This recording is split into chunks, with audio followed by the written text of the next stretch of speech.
Next, we take you to the campus of the Massachusetts Institute of Technology in Cambridge for a speech by linguistics professor Noam Chomsky. The event was hosted by the Thistle newspaper, an independent student publication at MIT.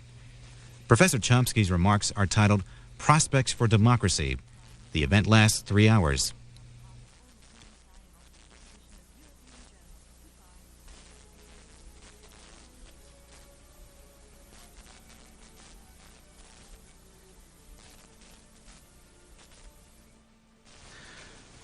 Greetings.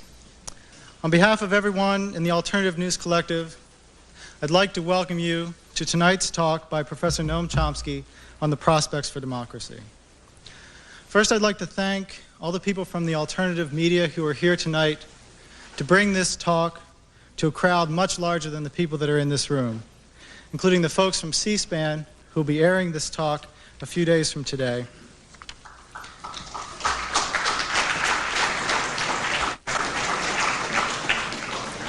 And especially the people from local progressive radio shows, such as John Greavy from WMFO, the folks at No Censorship Radio at WMBR, Roger Leichner from Radio Free Maine, and the folks from South End Press who have a book table in the back.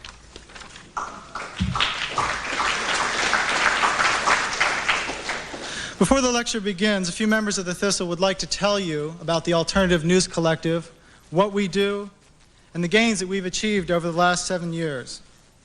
My name is Steve Penn.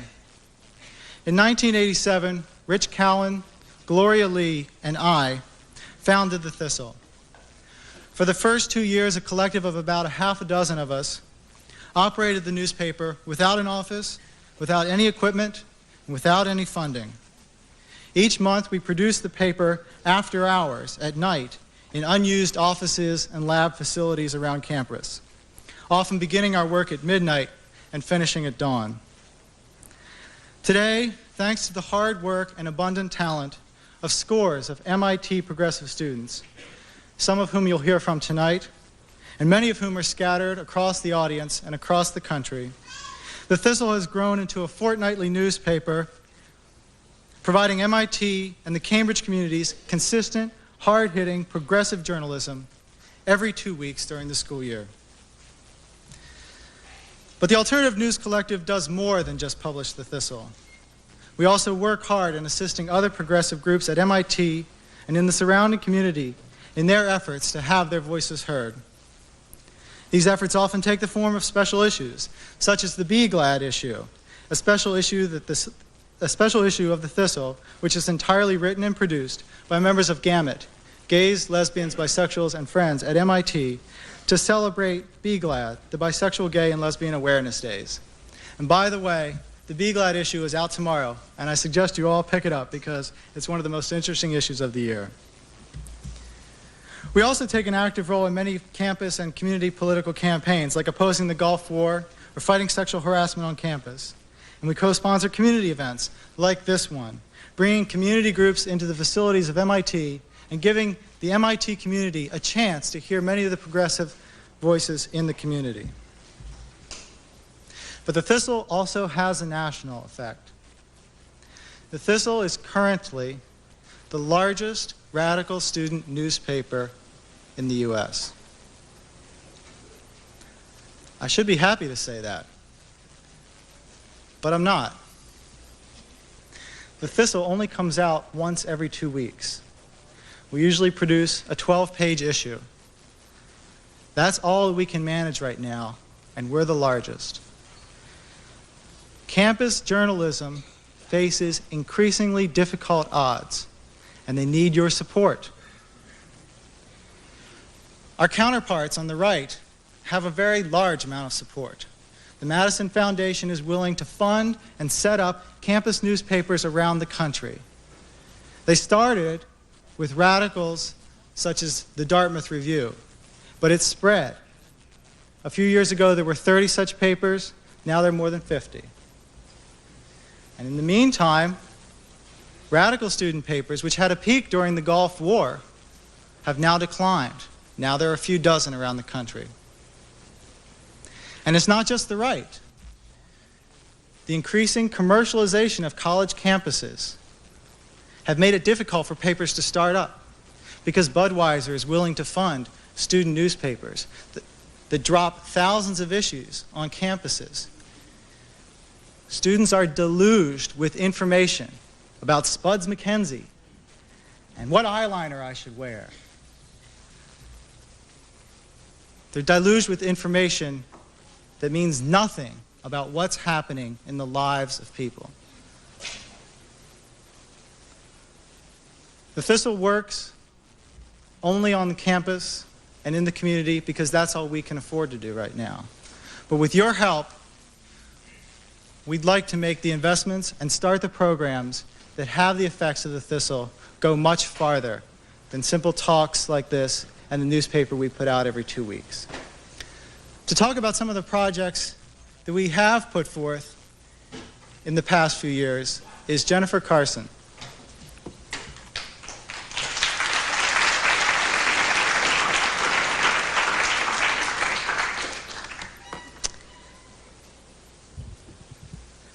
Hi, I want to welcome everyone here tonight. My name is Jennifer Carson, and I'm a member of the Alternative News Collective, which publishes the Thistle. I wanted to talk a little, as Steve said, about the other things that the collective does besides putting out the paper. A few times in the past, the collective has published a booklet called How to Fathom It, an MIT disorientation manual. The guide, which was distributed to incoming students, contained information on how MIT works from the corporation down, perspectives on different campus issues such as the military presence on campus. It contains student commentary on their experiences, such as what you might have to deal with as a gay or bisexual person at MIT, as well as a lot of information on different resources available at the Institute and which ones are best suited to different needs. Last academic year, one member of the collective published a book describing his experiences living at an MIT fraternity as part of a wider initiative to increase the amount of information available to incoming students about the Greek system. In an attempt to keep competing fraternities and sororities from, quote, bad-mouthing each other, the Institute places a lot of restrictions on what people can say during Russian Orientation Week. The effect is that incoming students only hear positive propaganda about the Greek system with no balance of information about negative experiences that people have had in fraternities and sororities. Many students do not have enough information to make a very important decision during their first week at MIT, whether to join the Greek system and where to live. The collective provided a place to disseminate information and gave incoming students the opportunity to make a more informed choice about where they live. In addition to these things that come from within the collective, every year we help other groups publish special issues of the paper. As Steve mentioned, this week is Be Glad Week at MIT, and the campus group Gamut is sponsoring a number of events during this week. Gamut, like many other groups on campus, does not have the resources to produce their own paper, and for the past few years, they have been able to produce a Be Glad issue by using the resources of the Thistle. So look for this issue tomorrow. It should be a good one. We also publish a pro-femina issue of the paper, which focuses on women's issues. The collective is an outlet for groups without many resources, with no space on campus or money or equipment to promote their issues and have their voices heard. For instance, during last spring, a Hispanic group started on campus, and they wanted to produce a newsletter, but they didn't have the resources to do so. They ended up being able to publish their newsletter with their upcoming events and some short articles of interest to the Hispanic community on one page of each issue of the Thistle. Also, over the past several years, many groups have formed on campus to help end harassment at MIT, to fight to change the procedures so that they're more effective, and to increase awareness of the problem of harassment on campus. One result of these efforts was the publication of a book called Fight Back, an underground guide to fighting sexual harassment. The Fight Back guide has been published twice, the second version containing more up-to-date information. And because the Institute is now in the process of implementing a lot of changes in the harassment policies and procedures, and it will probably continue to do so for the next few years, it would be beneficial to have a central place to update and publish new versions of the guide. Right now, that place does not exist, and the Thistle could provide such a space. Providing an outlet for left-wing groups to raise their issues is an important part of the mission of the collective, and there are two main reasons why we're not more effective in providing resources to these groups. The main one is that we just do not have enough equipment and resources ourselves. Right now, we don't have enough computers to lay out the paper, which means not only that it takes longer for us to produce an issue, but other groups are not able to use the computers to lay out their own newsletters or even a flyer announcing an event during any of the weeks of production, which is every other weekend. Another factor which decreases our effectiveness in communicating and working with other groups is that this communication requires that a member of the collective act as a liaison between the other group and the collective. One result of a lack of adequate resources is that the collective members spend a lot more time during the very basics of providing a newspaper, and an increase in resources would free up a lot of time for people to pursue and coordinate with other groups. Another important part of the collective's mission, which goes beyond the printing of the Thistle, is to sponsor progressive events on campus, such as this one. We receive calls all the time from both campus and community organizations who ask our help in sponsoring different events on campus. At this point, although we co-sponsor events with groups who only need a space on campus, we repeatedly turn down very worthwhile events because the organization asks us to provide some of the funds, even if the amount is small, for organizing the event. Also, we've been discussing the possibility recently of beginning a lecture series on different progressive issues, a project which would require a lot more capital than we presently have. By sponsoring our own speakers and co-sponsoring events with other organizations, the collective would like to help in making MIT a place where progressive voices are strong, where progressive issues are discussed, and where change is made. Frederick Douglass said, "If there is no struggle, there is no progress." We ask you to please help in continuing our struggle. The collective has won many battles in the past, and here to tell you about them is Archon Fung. Thank you.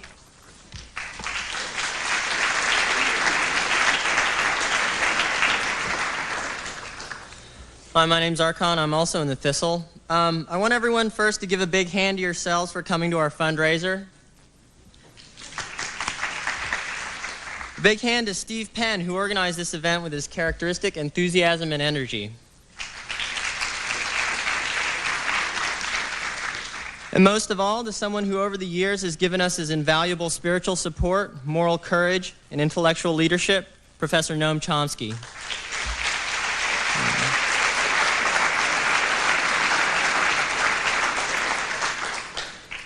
In an interview conducted over 20 years ago, Noam said that in the long run, a movement of the left has no chance of success and deserves none unless it develops an understanding of contemporary society and a vision of a future social order that is persuasive to a large majority of the population. Its goals and organizational forms must take shape through their active participation in political struggle and social reconstruction. I see the Thistle as exactly this kind of grassroots movement institution. We fight urgent short-term battles while attempting at the same time to articulate a long-run social vision in which human beings are more free and equal. Inside the newspaper, we are a collective. That means we try to organize the work which needs to be done in a way which frees the creative energies of everyone while preserving equality between all. Even inside our tiny group, this is not easy to satisfy the goals of efficiency, equality, and freedom at the same time. This vision of justice and work in society is not a new one. A form of it was dreamed by Rousseau in the 18th century, analyzed and attempted by utopian socialists and communists in the 19th century, implemented against all odds by anarchists in Spain and Russia during the early part of this century. In all cases, one might say that the dream of equality was crushed by those who were threatened by it, by those who had the guns or the money and didn't want to give up the benefits of being on top. Today, the flame of hope for reconciling freedom, equality, and efficiency burns dim indeed. Everywhere we look, injustice seems to have won the day. Our workplaces are organized according to principles of inequality, which end up putting men above women, white above black, and rich above poor. The university is subject to different rules, but those rules are no more favorable to equality than the hierarchy of the marketplace or the firm. A simple glance at the student body or faculty of MIT shows that the supposedly neutral criteria of academic merit reproduces the substantive inequalities of gender, race, and class which rule the space outside the university. But there's little reason to think that there cannot be practical alternative organizational forms which are more just. As Noam said, it is the responsibility of the left to develop a visionary social order which is persuasive to people. If the vision doesn't work on at least a small scale, then no one is going to be won over by it. But the vision does work, at least in the Thistle. To be sure, the organization does experience its fits and starts, but we have grown yearly stronger since our inception 6 years ago. By and large, I think that we continue to demonstrate the viability of democratically organized work forms.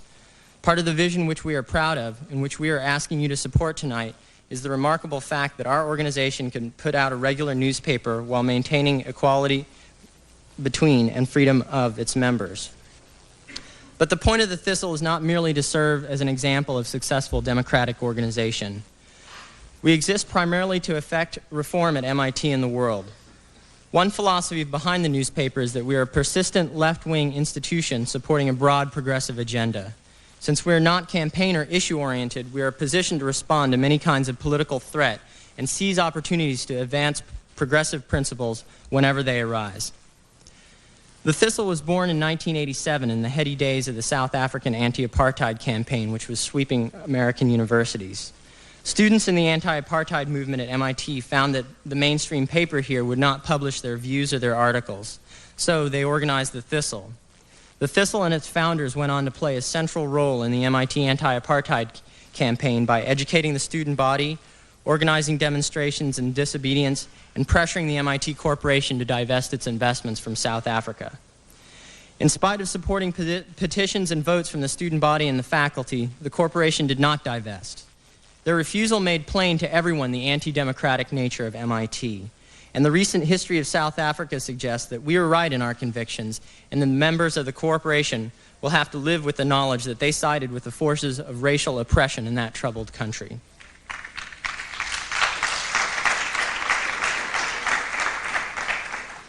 In 1989, MIT President Paul Gray retired, and the institute was searching for a new head. The man who had been groomed for that slot was then Provost John M. Deutsch. Deutsch was a reactionary figure with influential ties in the Pentagon and the war industry. He worked on a 20th century version of the triangle trade, advocating Pentagon investments in such high-minded programs as biological weapons and fuel-air explosives. He also served on the board of directors of companies who profited from the weapons programs he promoted. In addition, he used his power as provost to pressure junior faculty to do research in areas such as the synergistic effects of combining chemical and biological weapons. Had he become president, MIT and the Pentagon establishment would have been even more tightly bound together than they are today. Deutsch had plenty of enemies, but to this day, we believe that it was the Thistle which tipped the scales against him. In one large expose issue in 1989, we revealed his research contracts, military and corporate connections to the MIT community. We showed that Deutsch spent more time and earned more money playing advisor for the war machine than being MIT's provost. The bad publicity gave his detractors useful information. John Deutsch was not appointed as MIT's president. Our research was also used to help knock him out as presidential contender at Johns Hopkins and Carnegie Mellon.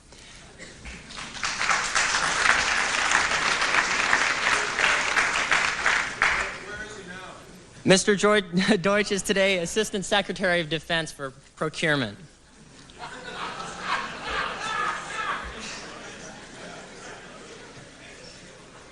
In 1991, Iraq invaded Kuwait, and the U.S. responded by killing several hundreds of thousands of Iraqis. The protest response in the United States was widespread, and at MIT, it began from within the ranks of the Thistle. We were the only broadly based progressive institution on campus, and thus it was natural for us to facilitate the development of the substantial anti-war movement on campus. We provided information and analysis of the war and its motives through the newspaper and visual media, sponsored events for the community, and organized marches and protests. When the crisis occurred, we were strong enough to respond quickly and massively at the local level. Unfortunately, the war was too short for us to affect its course directly.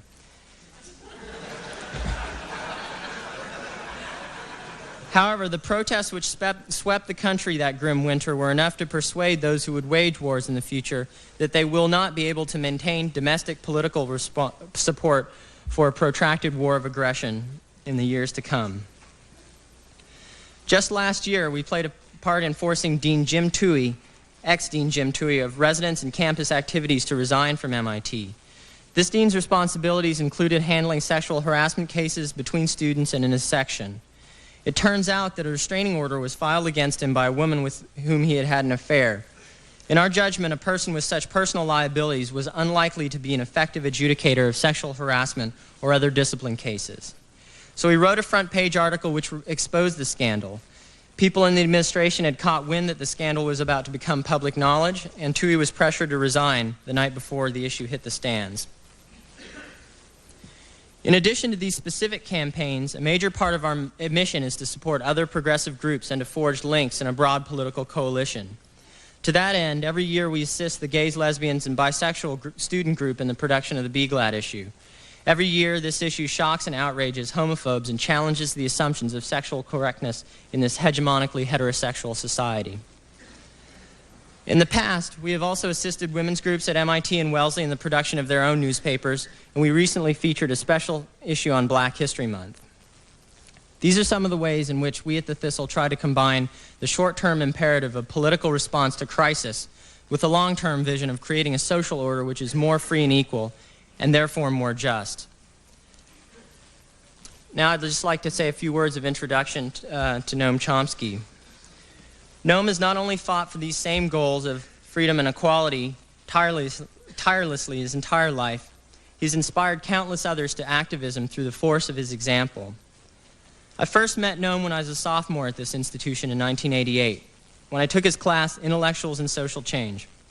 My classmates and I were exposed to ideas and facts which were so obviously true, but which had somehow escaped us until Noam and the other speakers he brought these facts to our attention.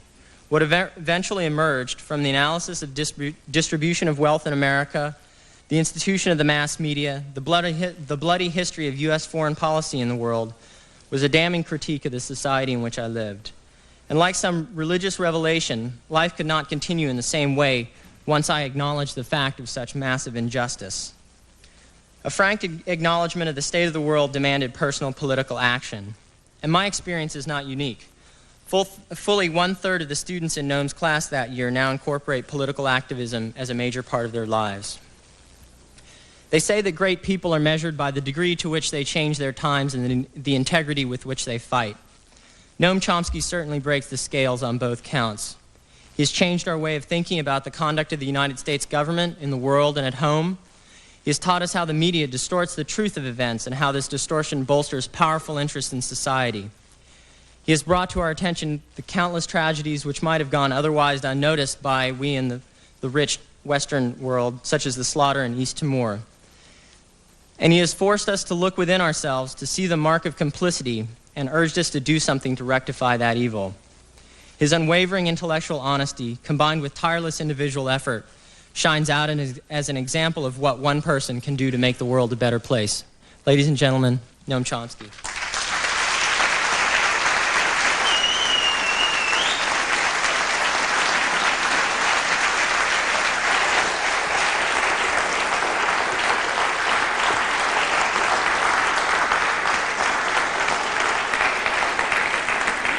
Okay.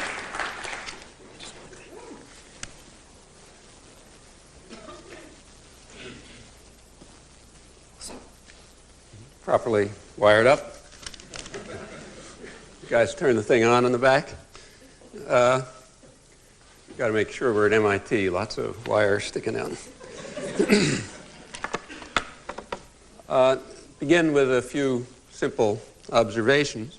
The title, as you probably saw somewhere, is Prospects for Democracy. And to evaluate the prospects for democracy, we have to, first of all, carry out some kind of assessment of where the world is heading. That's the prospects part.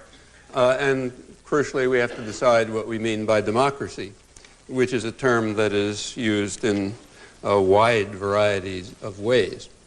If we look at the present scene, we find an apparent clash between doctrines that are widely and, in fact, proudly proclaimed and social and political realities that appear to conflict with them very sharply. The leading doctrine is that the wave of the future is democracy and markets, a future for which America is the gatekeeper and the model. I happen to be quoting from the New York Times, but if you sample almost at random, you'll hear the same thing, more or less the same words. That's the doctrine. The reality is that the world, including our own society, is moving towards a more autocratic and absolutist structure. The scope of the public arena is narrowing, and the opportunities for popular participation in it are also declining. In short, the realities are that democracy is under attack. There are also parallel attacks on free markets, and there are expanding forms of market distortion.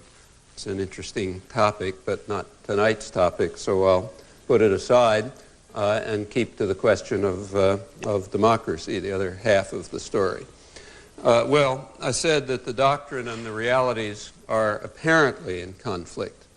That is, the doctrine that the wave of the future is democracy and we're the gatekeeper and the model, and the reality, which I think is rather the opposite. Also, there's at least an apparent conflict, but in fact the conflict can be resolved, namely by attenuating the concept of democracy and reducing it to pretty much an empty shell, to various forms with little meaning. And I think that that's exactly what is happening. Of course, in that case, the doctrine will be true, and I think if we look, that's pretty much what we see. The same is true of the talk about markets, but again, I'll put that aside. Well, the currently prevailing concepts of democracy, which have been narrowing and becoming more restricted and impoverished over the years, democracy and liberty as well, these concepts would, I think, have utterly appalled someone like, say, Thomas Jefferson and other great figures of classical liberalism, for whom, incidentally, democracy and even liberty were part of something broader. They were part of the conception of a good society which would be measured and evaluated by how well it freed individuals and their creative powers. It's to that end that democracy was considered an appropriate means. If we turn to a more modern period, I think that the currently prevailing and increasingly narrowing concepts of democracy would also have appalled contemporary thinkers, 20th century thinkers. For example, strike a crucial example is John Dewey, who was the greatest American social philosopher and whose thought focused primarily on the problem of enriching democracy, which he understood pretty much in the classical sense. He incidentally was appalled by the narrowing of the scope of meaningful democracy, both in practice and in the rising democratic theories of his era, mainly the 1920s, 30s, and 40s, the Wilsonian intellectuals who developed the progressive intellectuals of the Wilsonian period, who laid pretty much the basis for the modern form of the impoverishment and attenuation of democratic theory, helped out by the then rising fields of the academic political sciences. There's little doubt in my mind that Dewey, like Thomas Jefferson, would find today's scene, half-century later, even more ominous and depressing. Well, these are pretty important issues in contemporary intellectual history, and they have very broad implications, and there's a reality beneath them that is even more portentous. These are very large topics. They're actually topics for an ongoing seminar, not for a talk. I'll try to say a few words about them, but they're going to be inadequate, I'm afraid.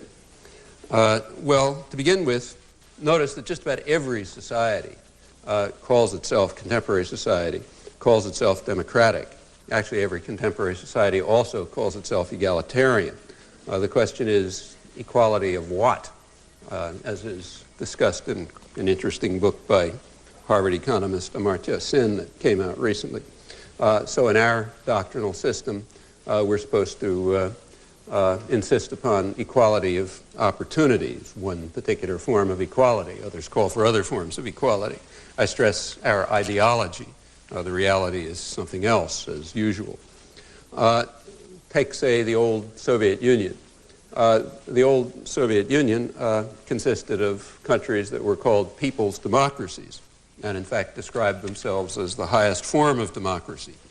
Well, we laugh at that for good reasons, and it's useful to have a look at the reasons.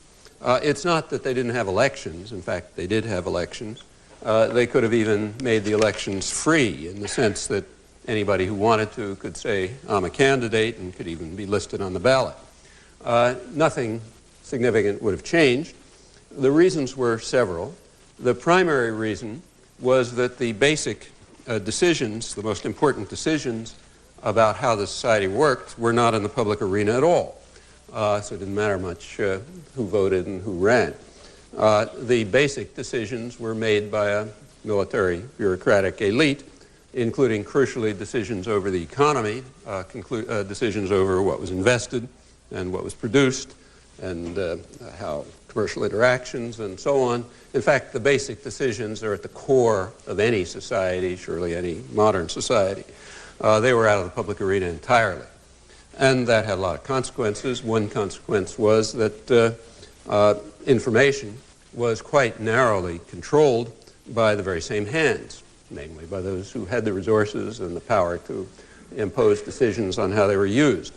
Now, side comment, the population of the Soviet Union apparently had very wide access to information and used that access. There were interesting studies done by American U.S. government-funded studies by American Russian research centers and others in the 1970s who concluded that it appeared that about over three-quarters of the population was listening regularly to foreign broadcasts, and about 95% of the more or less educated sectors of the population. Samizdat, underground newspapers, technically illegal but all over the place, they were read by about half of the relatively educated part of the population and by about 15% of blue-collar workers, according to these studies. Those are phenomenal figures for dissident literature, incomparably beyond anything that we can imagine. Returning to the reasons why we laugh at Soviet people's democracies, another was that there was very little in the way of popular organizations that were able to function in the political sphere. Public participation in proposing or crafting, formulating public policy was extremely slight, and there weren't any organizational structures around that enabled people to take part in it. And finally, most people were so busy just trying to survive that they were unable to participate in any meaningful way in the public arena and wouldn't have been able to even if opportunities had existed. Under such conditions, democracy is at best a very thin reed. Well, you'll have noticed, I'm sure, that I'm describing our society. The basic point, the crucial point about the concentration of resources and decision-making power is not quite the same as in the Soviet Union. Basic decision-making here, too, is out of the public arena, in fact, entirely out of it, almost. But it's not in the hands of a military bureaucratic elite. It's in the hands of private power, corporations, financial institutions, and the like, which operate in secret without any public scrutiny, virtually any, and essentially no public input. They're almost completely unaccountable, and in fact, they determine the basic things that happen in life. They are now increasingly transnational. As it's been the case over a long period that governing structures, things that become governments, tend to coalesce around concentrations of power in the last couple of centuries. That means primarily economic power. So national economies led to and were integrated with national governments. The increasing, the rapid escalation of transnational corporations, banking institutions, financial institutions, and so on. Around them, there is also coalescing a network of structures of governance. What the world's leading business newspaper, the London Financial Times, describes it as a de facto world government with its own institutions, the IMF, the World Bank, the new World Trade Organization, the GATT, the G7 the executive branches of the 7 rich countries. That's a kind of a framework of world government, what they call a de facto world government, that also operates very remotely, in secret, without scrutiny, without accountability. Its primary constituents are, in fact, precisely the transnational corporations and the financial institutions, and it reflects their interest. The new trade agreements, which is a rather misleading term in my opinion, but the trade agreements are accelerating this transfer of effective power to these absolutist, unaccountable institutions, now on a vast scale. Corporations themselves are absolutist institutions. Power lies in the hands of owners and managers. The only debate is about how that's how you divvy out the shares. Debate in literature about that. There's a fairly strict authority structure in a corporation. An individual can sometimes enter into the hierarchy, which means you essentially take orders from above and transfer orders down below. It's a fairly strict hierarchy, as much as any we know of in any institution. If you're an outsider, you're not part of it, you have basically nothing to say. You're allowed to rent yourself to it. That's called getting a job. You can buy what they sell if you like. You can watch. You can't see very much because they operate mostly in secret. And now that they're remote enough to be transnational and have their governing institutions in Brussels and Geneva and so on, they are even more operating in secret. Actually, this is all, well-known and old stuff. I was at about 10 years ago, I was at a conference in Switzerland on international affairs, and one of the participants was a Swiss diplomatic historian. In fact, he told me he was the Swiss diplomatic historian from the University of Geneva. We got kind of friendly, and we were out having a beer or something one night, and he told me that the worst job in the world is to be a Swiss diplomatic historian. And the reason for that is quite simple. Diplomatic historians are people who look at archival materials primarily. They try to figure out what's going on by looking at the archives. Well, in most countries, there's a sort of a buffer between private power, which basically rules, and policy. The buffer is called the government. And you can look at and governments do leave a kind of a paper trail. And we're pretty good in that respect by comparative standards. So, you wait 30, 35 years, and sometimes even earlier, and you get some kind of a record, in fact, often quite an interesting and complete record of what the government was up to. But in Switzerland, they don't bother with the buffer. The corporations just rule straight. So they make the decisions, the banks and the transnationals and so on, and corporations don't leave any paper trail at all. They are secret societies. They are secret absolutist organizations. If you learn anything about them, it's because, the multinational operations committee in Congress in the mid-'70s, under the pressure of the popular movements of the '60s, in fact, got subpoena power and released some information about them, and occasionally you find something out in other ways. But basically you learn nothing. So being a Swiss diplomatic historian without this kind of intervening level leaves you with not a lot to do, he was complaining. Well, we have something to do because there is this transmission belt, but the picture is, it's not all that different if you think about it. If you think about where power actually is, how decisions are made, and how much you can find out about the centers of power. Well, this has its consequences, naturally. For example, the other aspects of the deficiencies of democracy, I can't even use the word, the absurdity of using the term democracy to refer to the Soviet system of tyranny. In various respects, we also have the same features. Information is very narrowly concentrated in pretty much the same hands as other decision-making.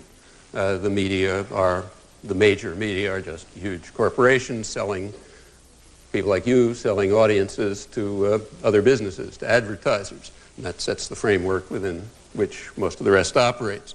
Actually, we have, it's a different information system and all sorts of different properties. One of the properties is that people here have much less access. They have access. They don't seek access to other sources of information. So the proportion of the population here that listens to foreign broadcasts is minuscule, and publications that are outside the very narrow and rigid ideological framework reach statistically insignificant part of the population, nothing like, say, Soviet samizdat.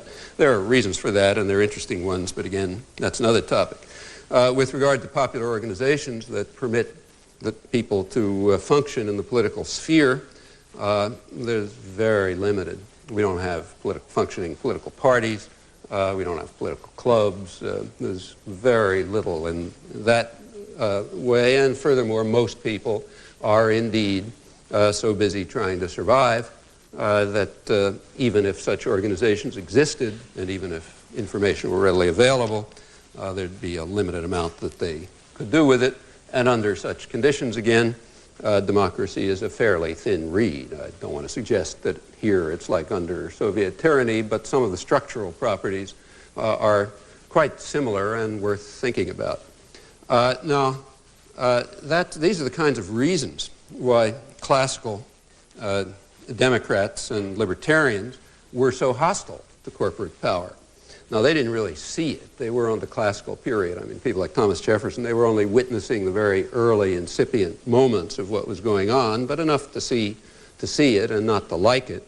So Thomas Jefferson in 1816 expressed his fear that the country, I'm quoting him now, that the country was moving toward a single and splendid government of an aristocracy founded on banking institutions and moneyed in corporations.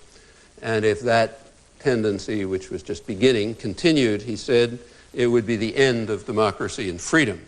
The few would be riding and ruling over the plundered plowman and the beggared yeomanry. Well, that was 1816. A decade later, period of Jacksonian democracy, Jefferson was a little more optimistic. Right before his death, in fact, I think hours before his death, he spoke at the 50th anniversary of the Declaration of Independence. And in speaking there, he made a crucial distinction, which is worth paying careful attention to. He distinguished, I'll use his words, between those who fear and distrust the people and wish to draw all powers from them into the hands of the higher classes. That's one category. And the others are those who identify with the people, have confidence in them, cherish and consider them as the most honest and safe depository of the public interest, even though not the most wise. That's the second category of people. And he was hoping that the second category would be in the ascendancy. Well, looking now, that was 1826, it's clear, should be clear to any observer, that Thomas Jefferson's worst fears have been realized. Effective power is indeed in the hands of the higher classes.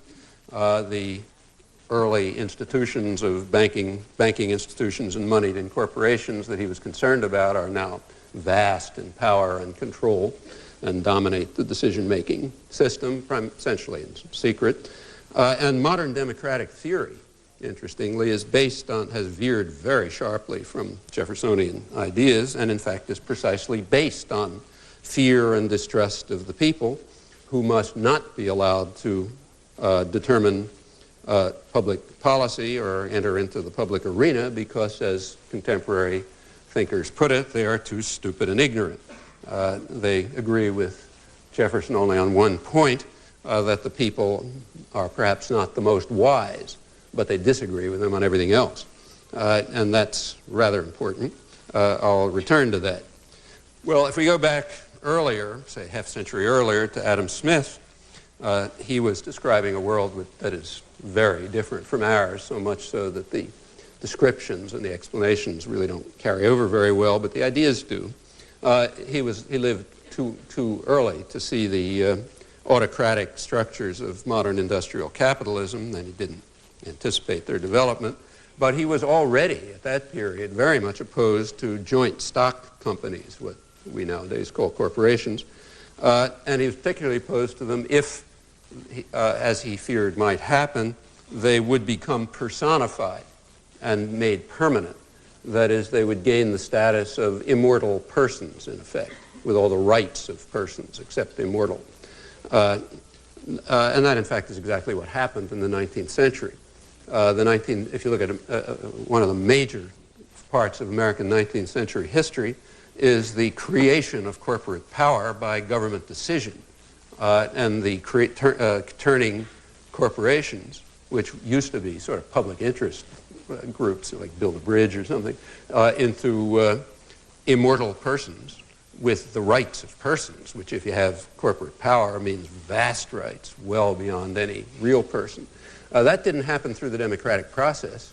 Actually, it happened primarily through judicial decision by lawyers and judges and so on, as part of the effort to create a developmental state, a powerful interventionist state that would introduce a high level of protectionism and direct public resources to private power, and in that way enable development to take place.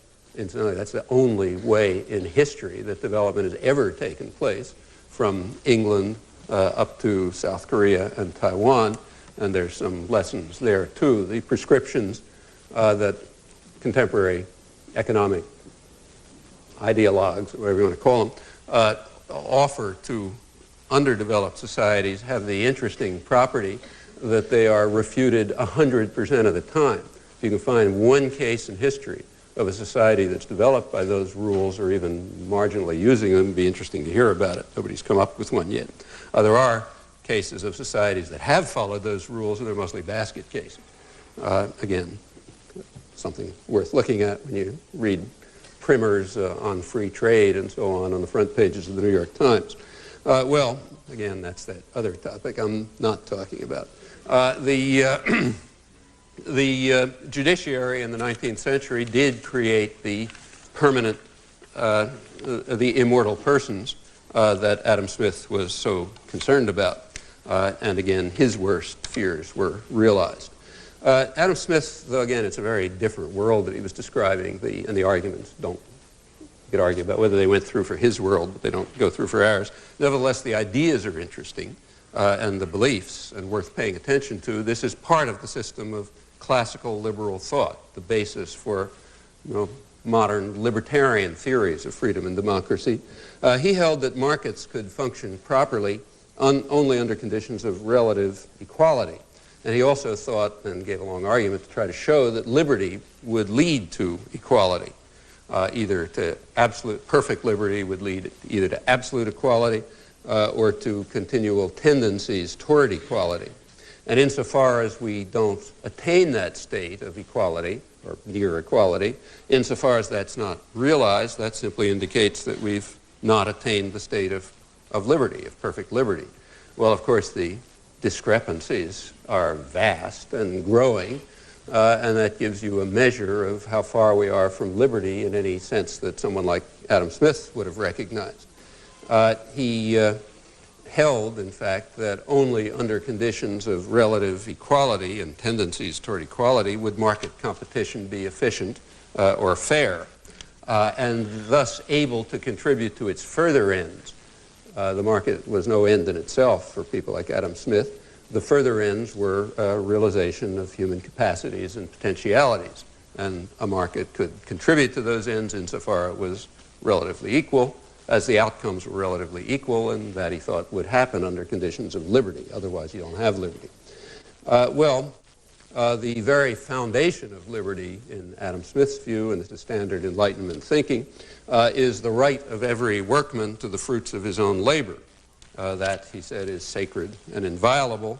It's a crucial element in self-fulfillment, as another major classical liberal thinker, Wilhelm von Humboldt, who's very much inspired John Stuart Mill, as he put it, if a craftsman creates something beautiful, but does it on external command by the orders of someone else and under coercion, we may admire what he does, but we will despise what he is, because he's not human, he's a machine.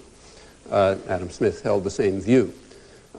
Coming to the present, John Dewey, who again was one of the increasingly lone voices speaking for democracy and freedom in the 20th century, 20th century America, though he was very much, surely, in the mainstream intellectual and political culture of his day, that's the first half of the 20th century, increasingly marginalized. By now his views are almost unrecognizable. He held, let me just read them, and I'm reading it because I think it's basically correct, incidentally. His views, and it should be a vision for the future, as it was a vision of the great libertarians of the past. He held that politics is the shadow in our society. Politics is the shadow cast on society by big business. And as long as that is so, the attenuation of the shadow will not change the substance. In other words, reforms are basically pointless. The reason is that a democracy requires that the shadow of big business simply be removed so that the political system can function. The very institutions of private power, he stressed, undermine freedom and democracy. And he was very explicit about the anti-democratic power that he was talking about. Quote Dewey, it resides in control of the means of production, exchange, publicity, transportation, and communication. Whoever owns them rules the life of the country, even if under democratic forms, acting within the shadow that big business casts. Business for private profit through private control of banking, land, industry, reinforced by command of the press, press agents, and other means of publicity and propaganda. That, he said, is the system of actual power, the source of coercion, and unless it's unraveled, we cannot seriously talk about democracy or freedom. Continuing in a free or democratic society, workers have to be masters of their own industrial fate. That's a classical liberal doctrine. Find it right through classical liberalism. Adam Smith, Humboldt, and the rest. Thomas Jefferson, of course. It is illiberal and immoral, Dewey said, to train children to work for the sake of the wage earned, not freely and intelligently, under their own control. Hence, industry must be changed. If democracy is to exist, it must be changed from a feudalistic to a democratic social order. All of these are, or at least should be, truisms. And indeed, they were very common coin. They were common ideas among working people, uneducated working people, not all that long ago. Turn of the century, for example, when working people called for an end to what was standardly called wage slavery, which they regarded as not very different from chattel slavery. Well, I stress that all of this is as American as apple pie. It has nothing to do with Marxism, nothing to do with Leninism, or any of the other scare words that are conceived by the, concocted by the contemporary commissars. And it's all completely down the tube. As the system has become more feudalistic, in Dewey's sense, more fundamentally illiberal, and more opposed to the ideals of human freedom that were held, and indeed rightly held, by classical libertarians, those who we profess to honor, but in fact constantly kick in the face, and whose ideas are simply disappearing from sight. The doctrinal, as the system has itself become more feudalistic, absolutist, unaccountable, narrow, remote, secret, in essentially the classical liberal sense, running right up to Dewey and others at the time. As it's become narrower, the doctrinal system has also correspondingly become narrower. That's what universities are about, in fact, to narrow it and to exclude the thinking that, in fact, inspired classical liberalism and democratic action and thought. The fundamental libertarian principles, which, as I say, were even common coin among the general population, let alone libertarian thinkers, these now sound very exotic and extreme. I just gave you a sample of them. In fact, they're often called anti-American, an interesting term, actually, a term that can be used only in cultures with a really deep totalitarian strain. So, for example, in the Soviet Union, the worst crime was being anti-Soviet. And in the United States, people like professors at the University of Massachusetts publish books called The Anti-Americans, which people don't laugh about. They're highly regarded, and you get sober reviews in the New York Times and so on and so forth. You might ask yourself, as a sort of a thought experiment, what would happen if somebody, say in Italy, were to publish a book called The Anti-Italians, and imagine, or anti-Italianism, or anti-Norwegianism or something, and ask what the reaction would be on the streets of Milan or Oslo, or in fact any culture, any political culture that had not succumbed to totalitarian doctrine and still had a memory of what freedom and democracy were about. The very fact that we're able to use terms like that is quite striking, particularly if you consider our own history, of which I've just barely given a sample, but it's a real sample, not of major figures. Well, these are very important features of the deterioration of democracy in the current period, not only at the institutional level, but also in the doctrinal support for power that accompanies it. I ought to stress that this fear of democracy is a very old story and very deep-seated. Because the first modern democratic revolution was in England in the 17th century, and the popular democratic forces were bitterly condemned for seeking, as leading intellectuals of the day put it, for seeking to raise the rascal multitude against the men of best quality, and for making the people so curious and so arrogant that they will not submit to a civil rule. There was a civil war going on, as you learned in high school, between king and parliament, but what often isn't taught is that the rabble, the rascal multitude, were opposed to both sides in the Civil War. Their pamphlets said that they did not want to be ruled by king or parliament, rather, as they put it, by countrymen like ourselves that know our wants and know the people's sores. Incidentally, that same call was reiterated by rebellious farmers right here after the American Revolution, when they learned that they would continue to be ruled by the men of best quality, not by countrymen like themselves, as the revolutionary pamphlets had claimed. We're back to the distinction that Thomas Jefferson drew in 1826 that I quoted earlier. Actually, that's true of every social upheaval and revolution, at least to my knowledge. The official story is there are two sides fighting. The reality, quite typically, is that there are three sides. The two sides that are officially fighting one another for a share of the power, or all of it, and then the general population, which wants to be free of both of them, and quite often gets crushed. That, I think, if you look, is the real history of social upheaval and revolution, including the American Revolution, if you look closely. Well, over the time, the rabble have won rights. They've won rights through struggle. They're not gifts from above. The rights include, for example, the franchise, the right to vote. And that brought, which is expanded. So in the United States, half the population was disenfranchised until the 1920s, for example, but it finally won the vote. And in the 1960s, the vote extended effectively to black population, which hadn't really had it before. So these are all victories for democracy. It extends the franchise, extends something. And those victories brought with them renewed fears of the rascal multitude and new and more sophisticated devices to control and marginalize them. Now, as the power of the state to coerce gradually declined over the years, these modes of coercion and control and marginalization shifted more and more to propaganda. And propaganda is naturally in the hands of the powerful, not for surprising reasons. In our own business-run autocracies, that means primarily business propaganda, and that includes media propaganda, the media just being big businesses. And that's a huge phenomenon, some of it direct, like what comes out of the public relations industry in American creation, not surprising in a uniquely business-run society with a highly class-conscious business community that is always fighting a bitter class war and it knows it.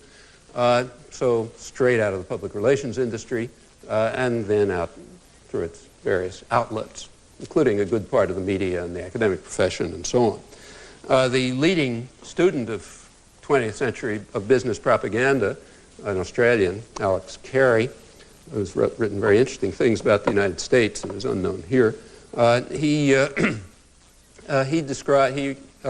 opened some of his work with the following comment, which I think is quite accurate.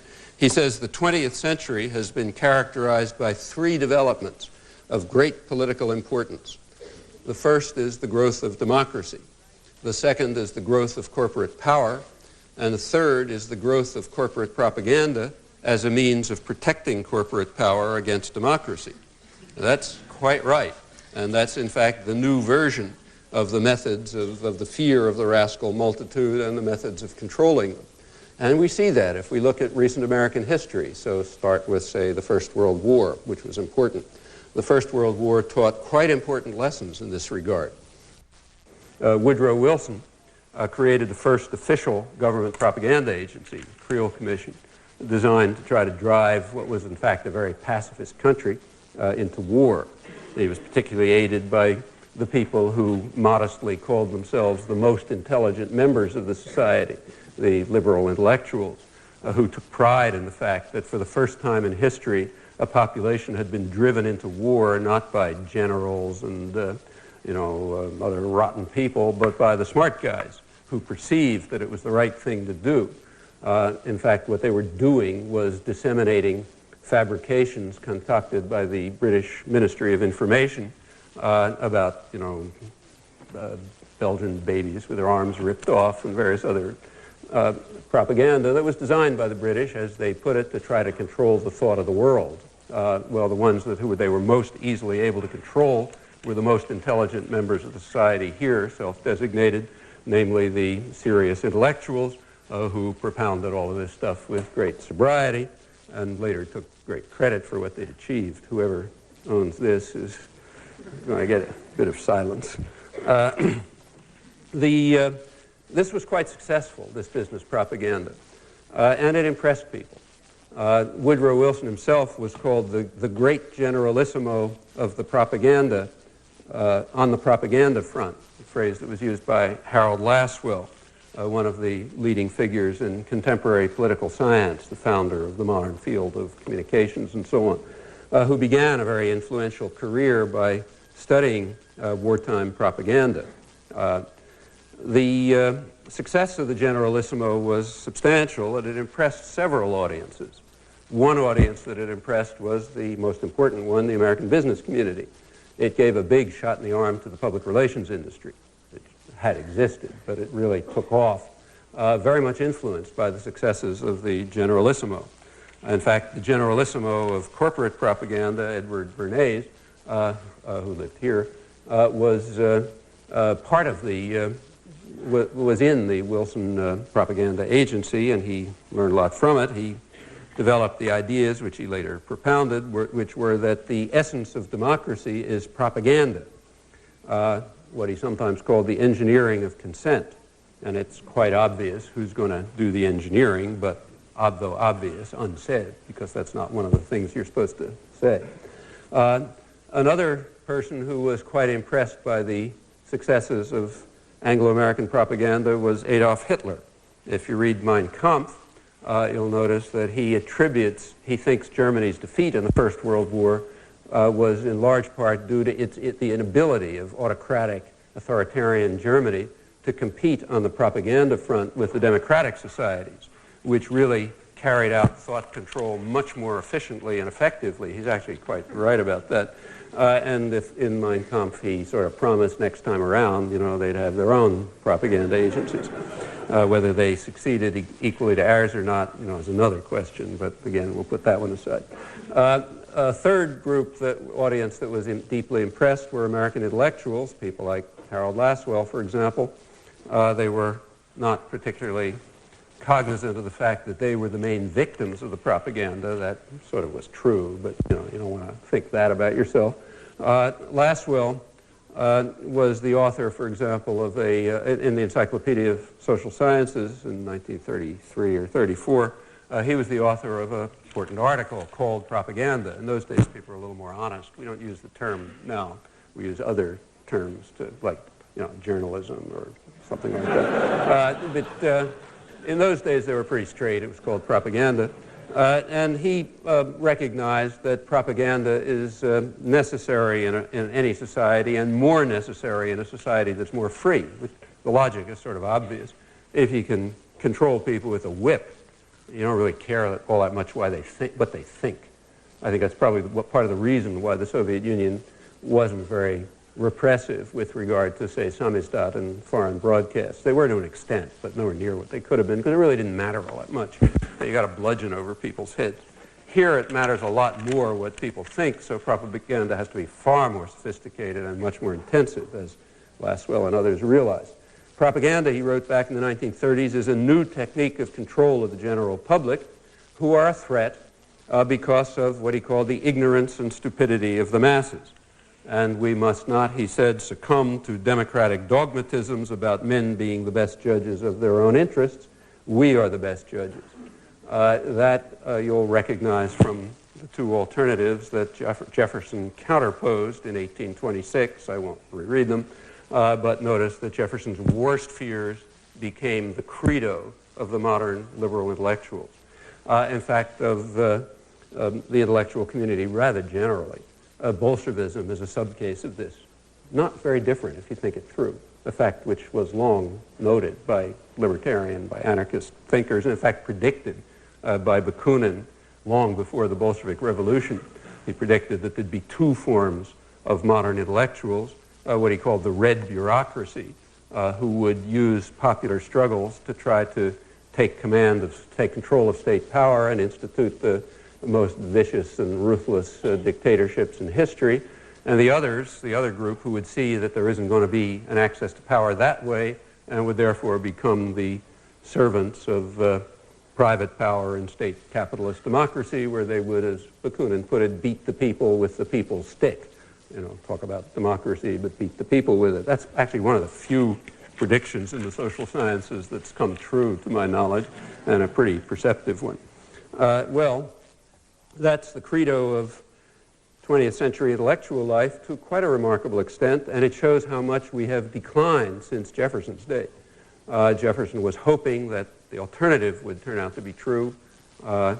This is what did turn out to be true, his worst fears.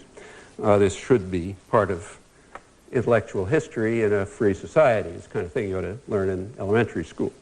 Jefferson's distinction applies with precision to the modern age, except everything has been reversed and forgotten. Well, this is also pretty standard in the academic culture. So, for example, the president of the American Political Science Association in 1934, Harold Gosnell, in his presidential address, advised, this is right in the period of the big ferment in the Depression, remember, you know, worker struggles, everybody uprising. He said that we must, I'm quoting him, exclude the ignorant, the uninformed, and antisocial elements from the political arena. That's almost everybody, if you look at what he's talking about. What we need is an aristocracy. We need an aristocracy of intellect and character. The men of brains must seize the torch, you know, the action intellectuals of the Kennedy period, for example. Now, there's an unspoken assumption in all of this, unspoken and possibly unnoticed, since it's not nice to see yourself in a mirror. The unspoken assumption is that we can seize the torch, these guys can seize the torch insofar as they keep well within the shadow that's cast by big business that we call politics. If they move a little bit beyond that shadow or even to its margins, they forfeit their place within the aristocracy of intellect and character. Well, as I say, that's not much discussed, though an obvious truth. The leading thinker, the leading exponent of these doctrines, and one of the most influential ones, was Walter Lippmann, who was the leading figure in American journalism for half a century, major commentator on foreign affairs, and also a highly regarded, called progressive political theorist. His view, he made a distinction between what he called the responsible men, very small number.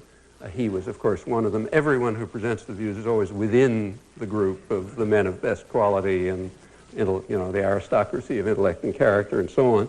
So there's the responsible men on the one side, and then there's the ignorant and meddlesome outsiders, who are the population. Now, it's a democracy, so the ignorant and meddlesome outsiders have a role or a function, as he put it. Their function in a democracy is to be spectators, not participants.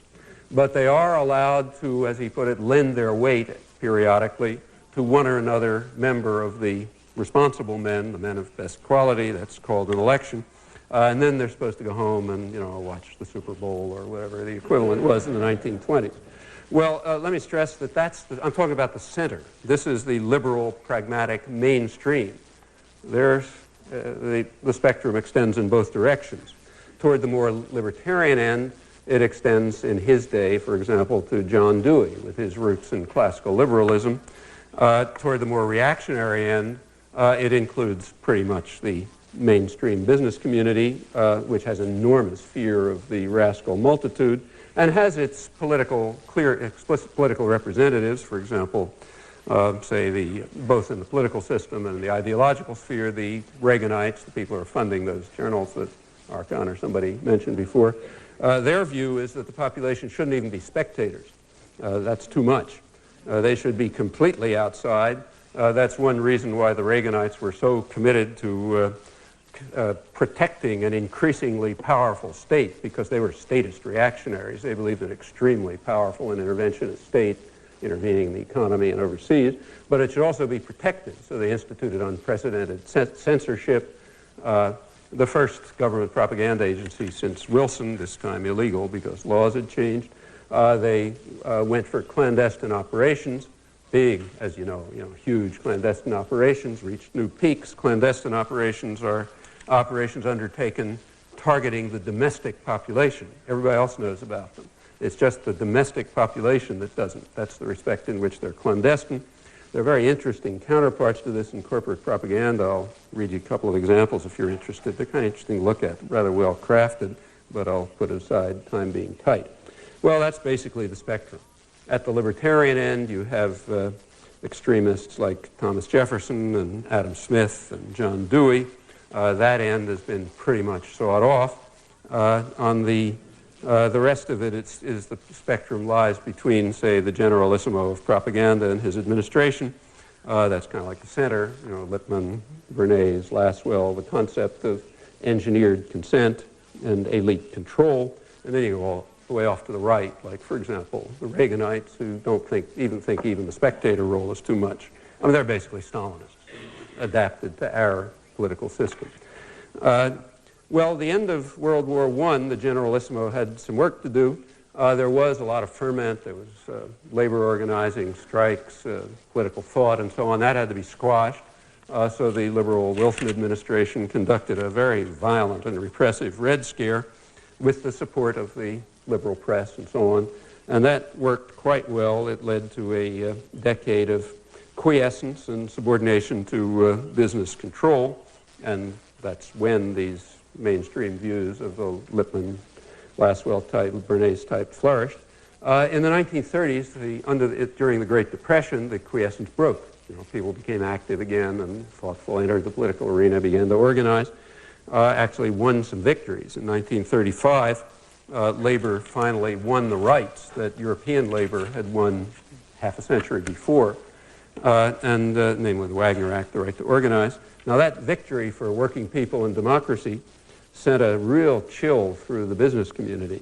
The National Association of Manufacturers, the major business association, in its publications described the hazard facing industrialists in the newly realized political power of the masses and said this must be reversed. And their thinking directed to more proper channels, or we are definitely headed for adversity. And they indeed began a huge corporate propaganda offensive to block this incipient threat of democracy and human rights.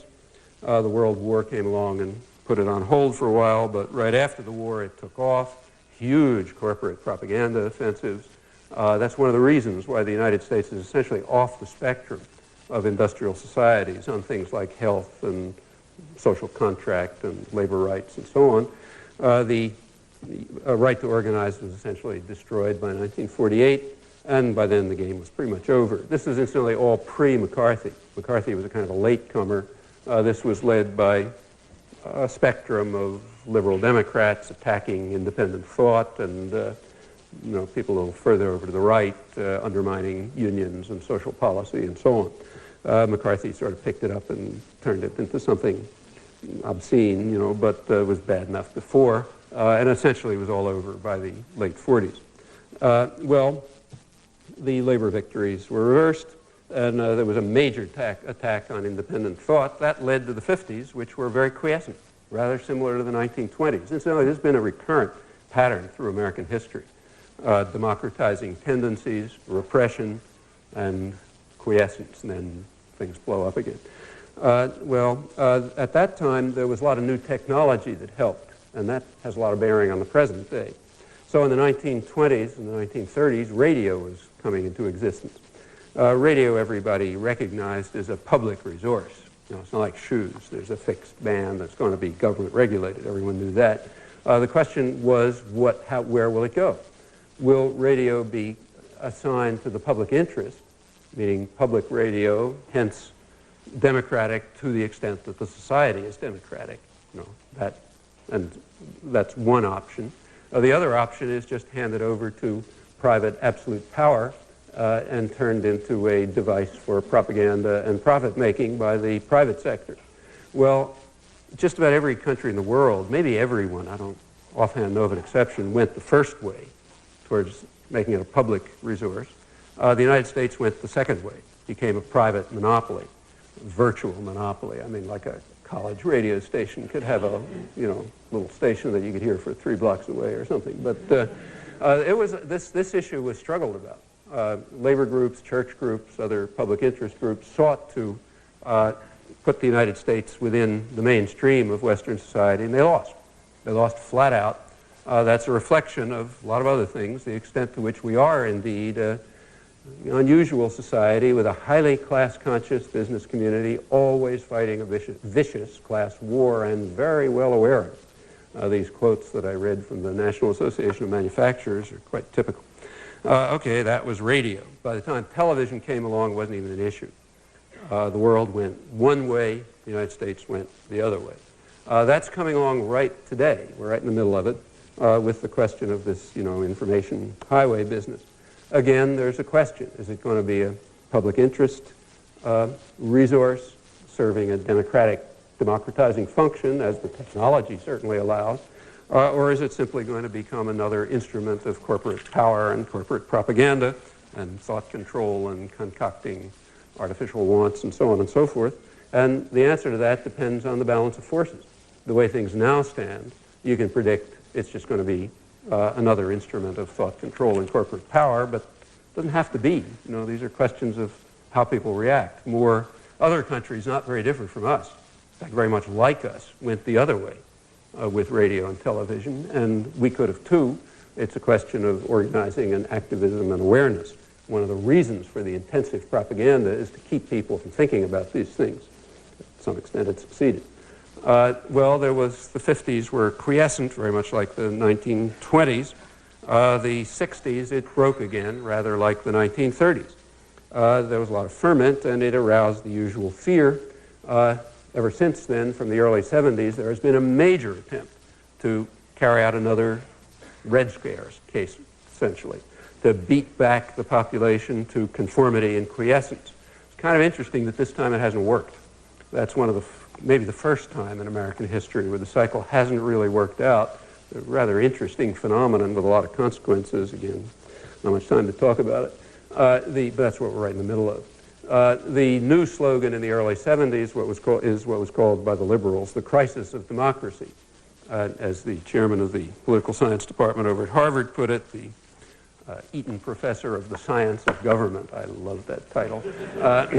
Speaking for the science of government, he deplored the crisis of democracy, the fact that societies were becoming ungovernable, essentially because the rabble was trying to enter the public arena, and that made it ungovernable. Unspoken in all of these discussions is that somebody's allowed into the public arena. Who? Well, not allowed to say that bad word, but the public are not allowed in.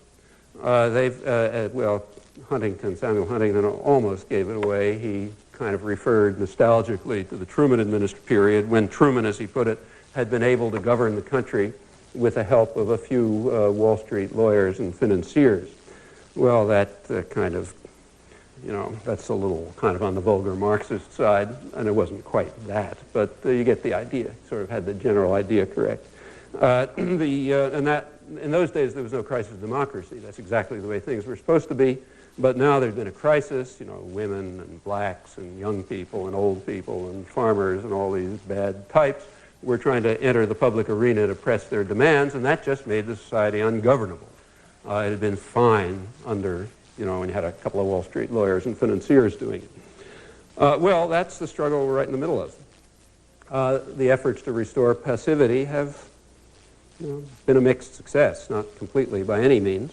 We're right in the middle of it now, and the lines that are drawn are the usual ones, quite currently, in fact. Take, say, the NAFTA debate. It's very revealing in this respect.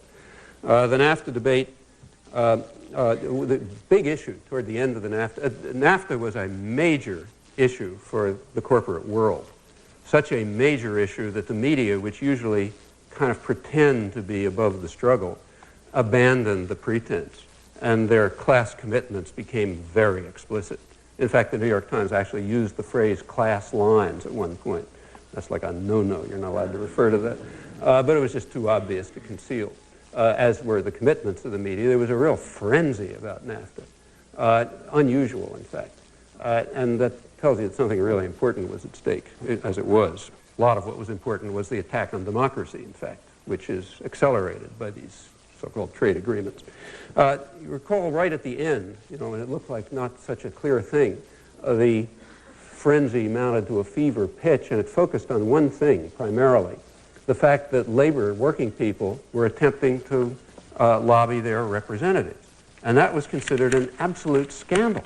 Clinton made all kinds of speeches, which were headlined all over the place, in which he denounced what he called the naked pressure and the raw muscle of labor, which even descended to pleading based on friendship and threatening based on money and work and campaigns. Total outrage, to approach your representatives and say, look, we'd like you to do something.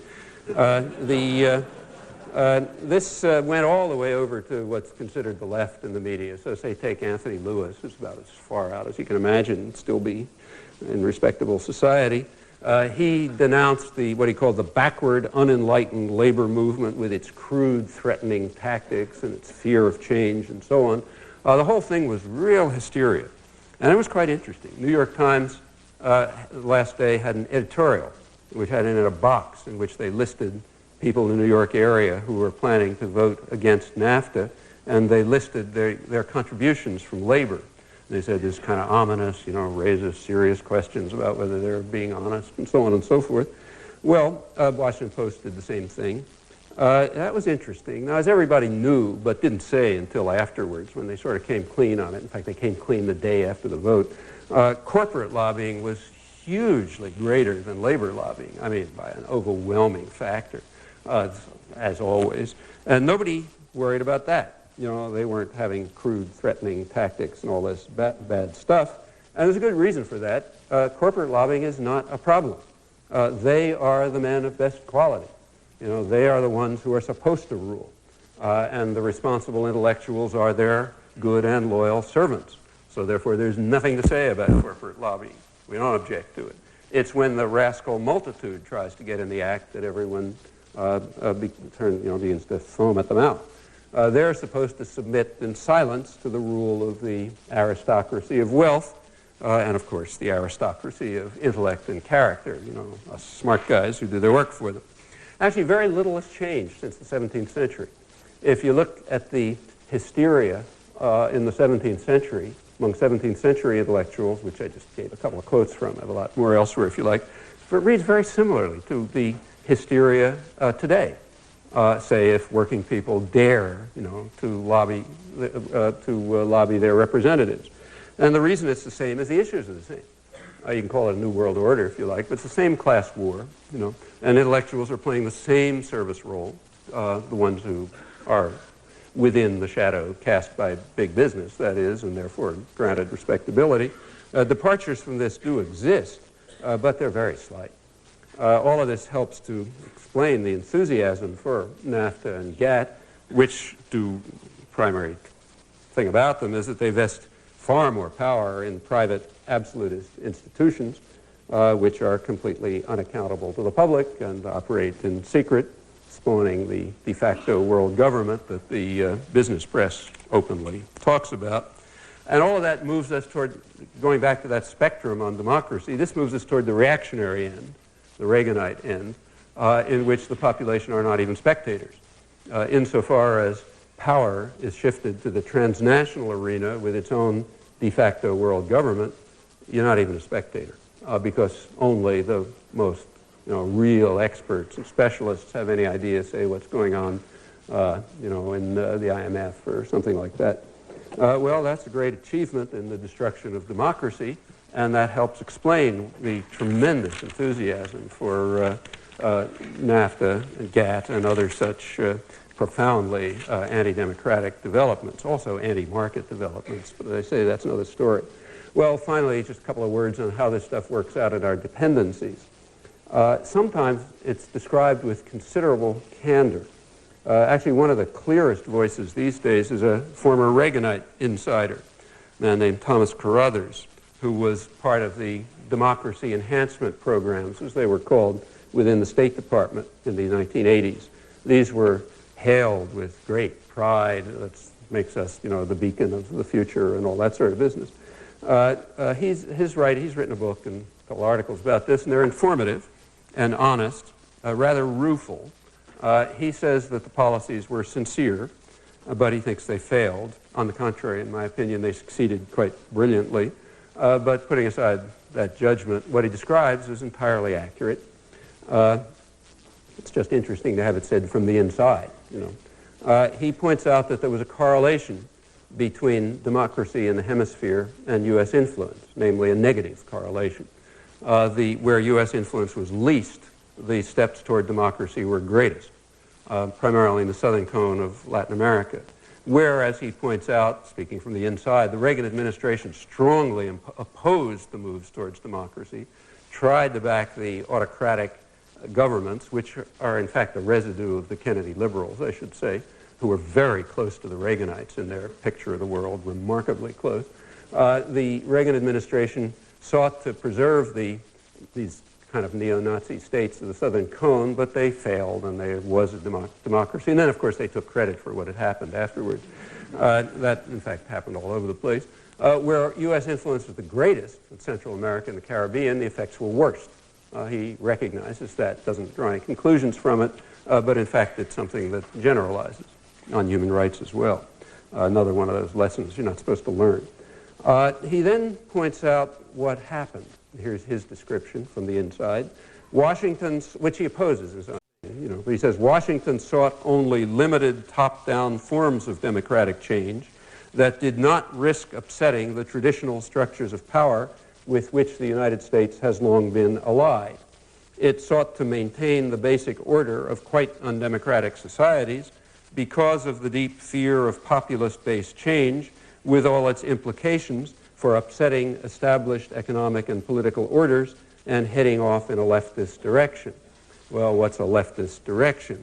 That's a direction that holds, to quote some leftist extremists, that holds that the mass of mankind has not been born with saddles on their backs, nor a favored few booted and spurred, ready to ride them. It is the view that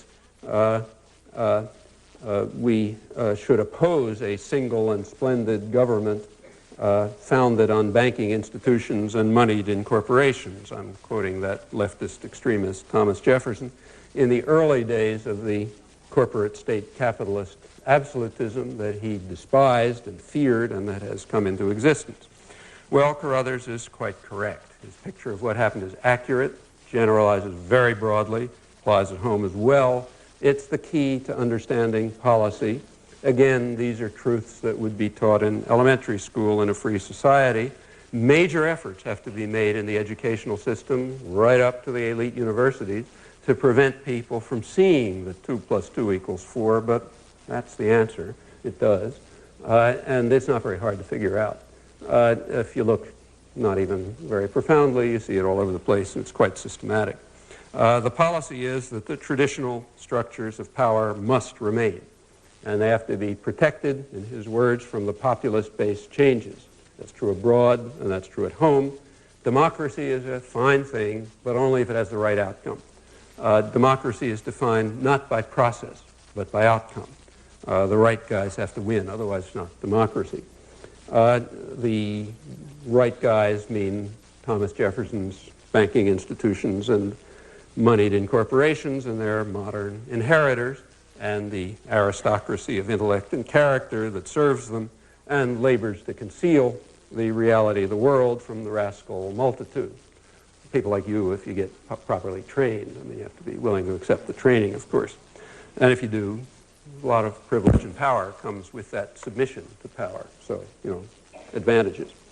Well, we can see the Thomas Carothers thesis of the 1980s, which is just history, you know, it's just a chapter of history. We can see it right before our eyes today. In fact, it's playing itself out with really brilliant clarity right in front of us in Haiti. It couldn't be a clearer example. In Haiti, the United States made a mistake. We'd been supporting dictators and murderers and everything was all great, but there was a mistake. They allowed a free election. It was assumed that the U.S.-backed candidate, World Bank official, would win easily, had all the resources and so on. But unknown to the men of best quality there and here, there had been a lot of ferment in Haiti. There's a lot of popular organizing. Big popular organizations had developed with nobody paying attention to them.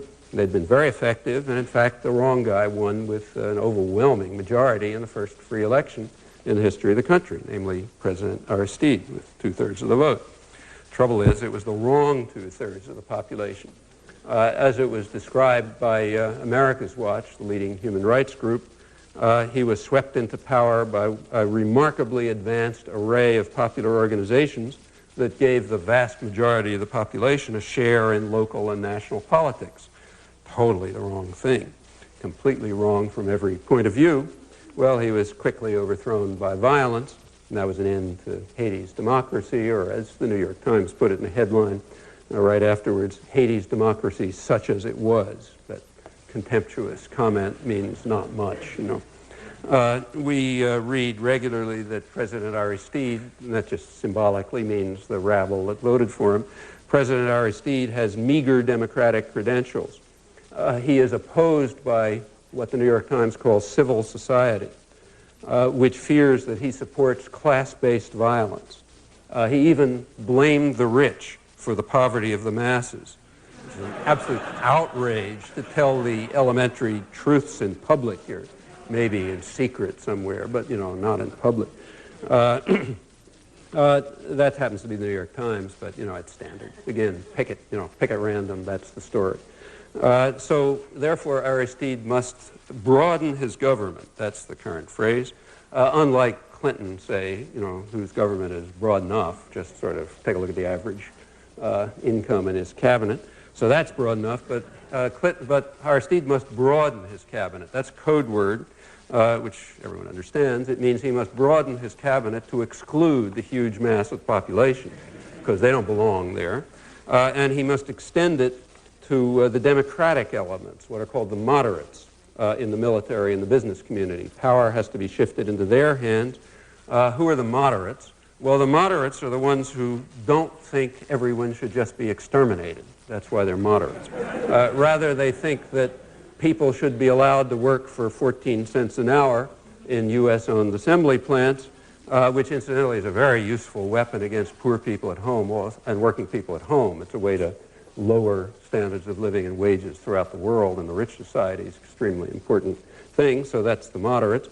Also, they're allowed to produce food for export. Right now, under Clinton, though I haven't seen any headlines about it, food exports from Haiti are increasing. This is a starving country, remember. Food exports are increasing, not by a small factor. They increased by a factor of 36 last year. You know, big number under Clinton, thanks to the liberal Democrats. That's fruits, nuts, citizens, melons from a starving island. That's for the benefit of U.S. agribusiness and yuppie markets.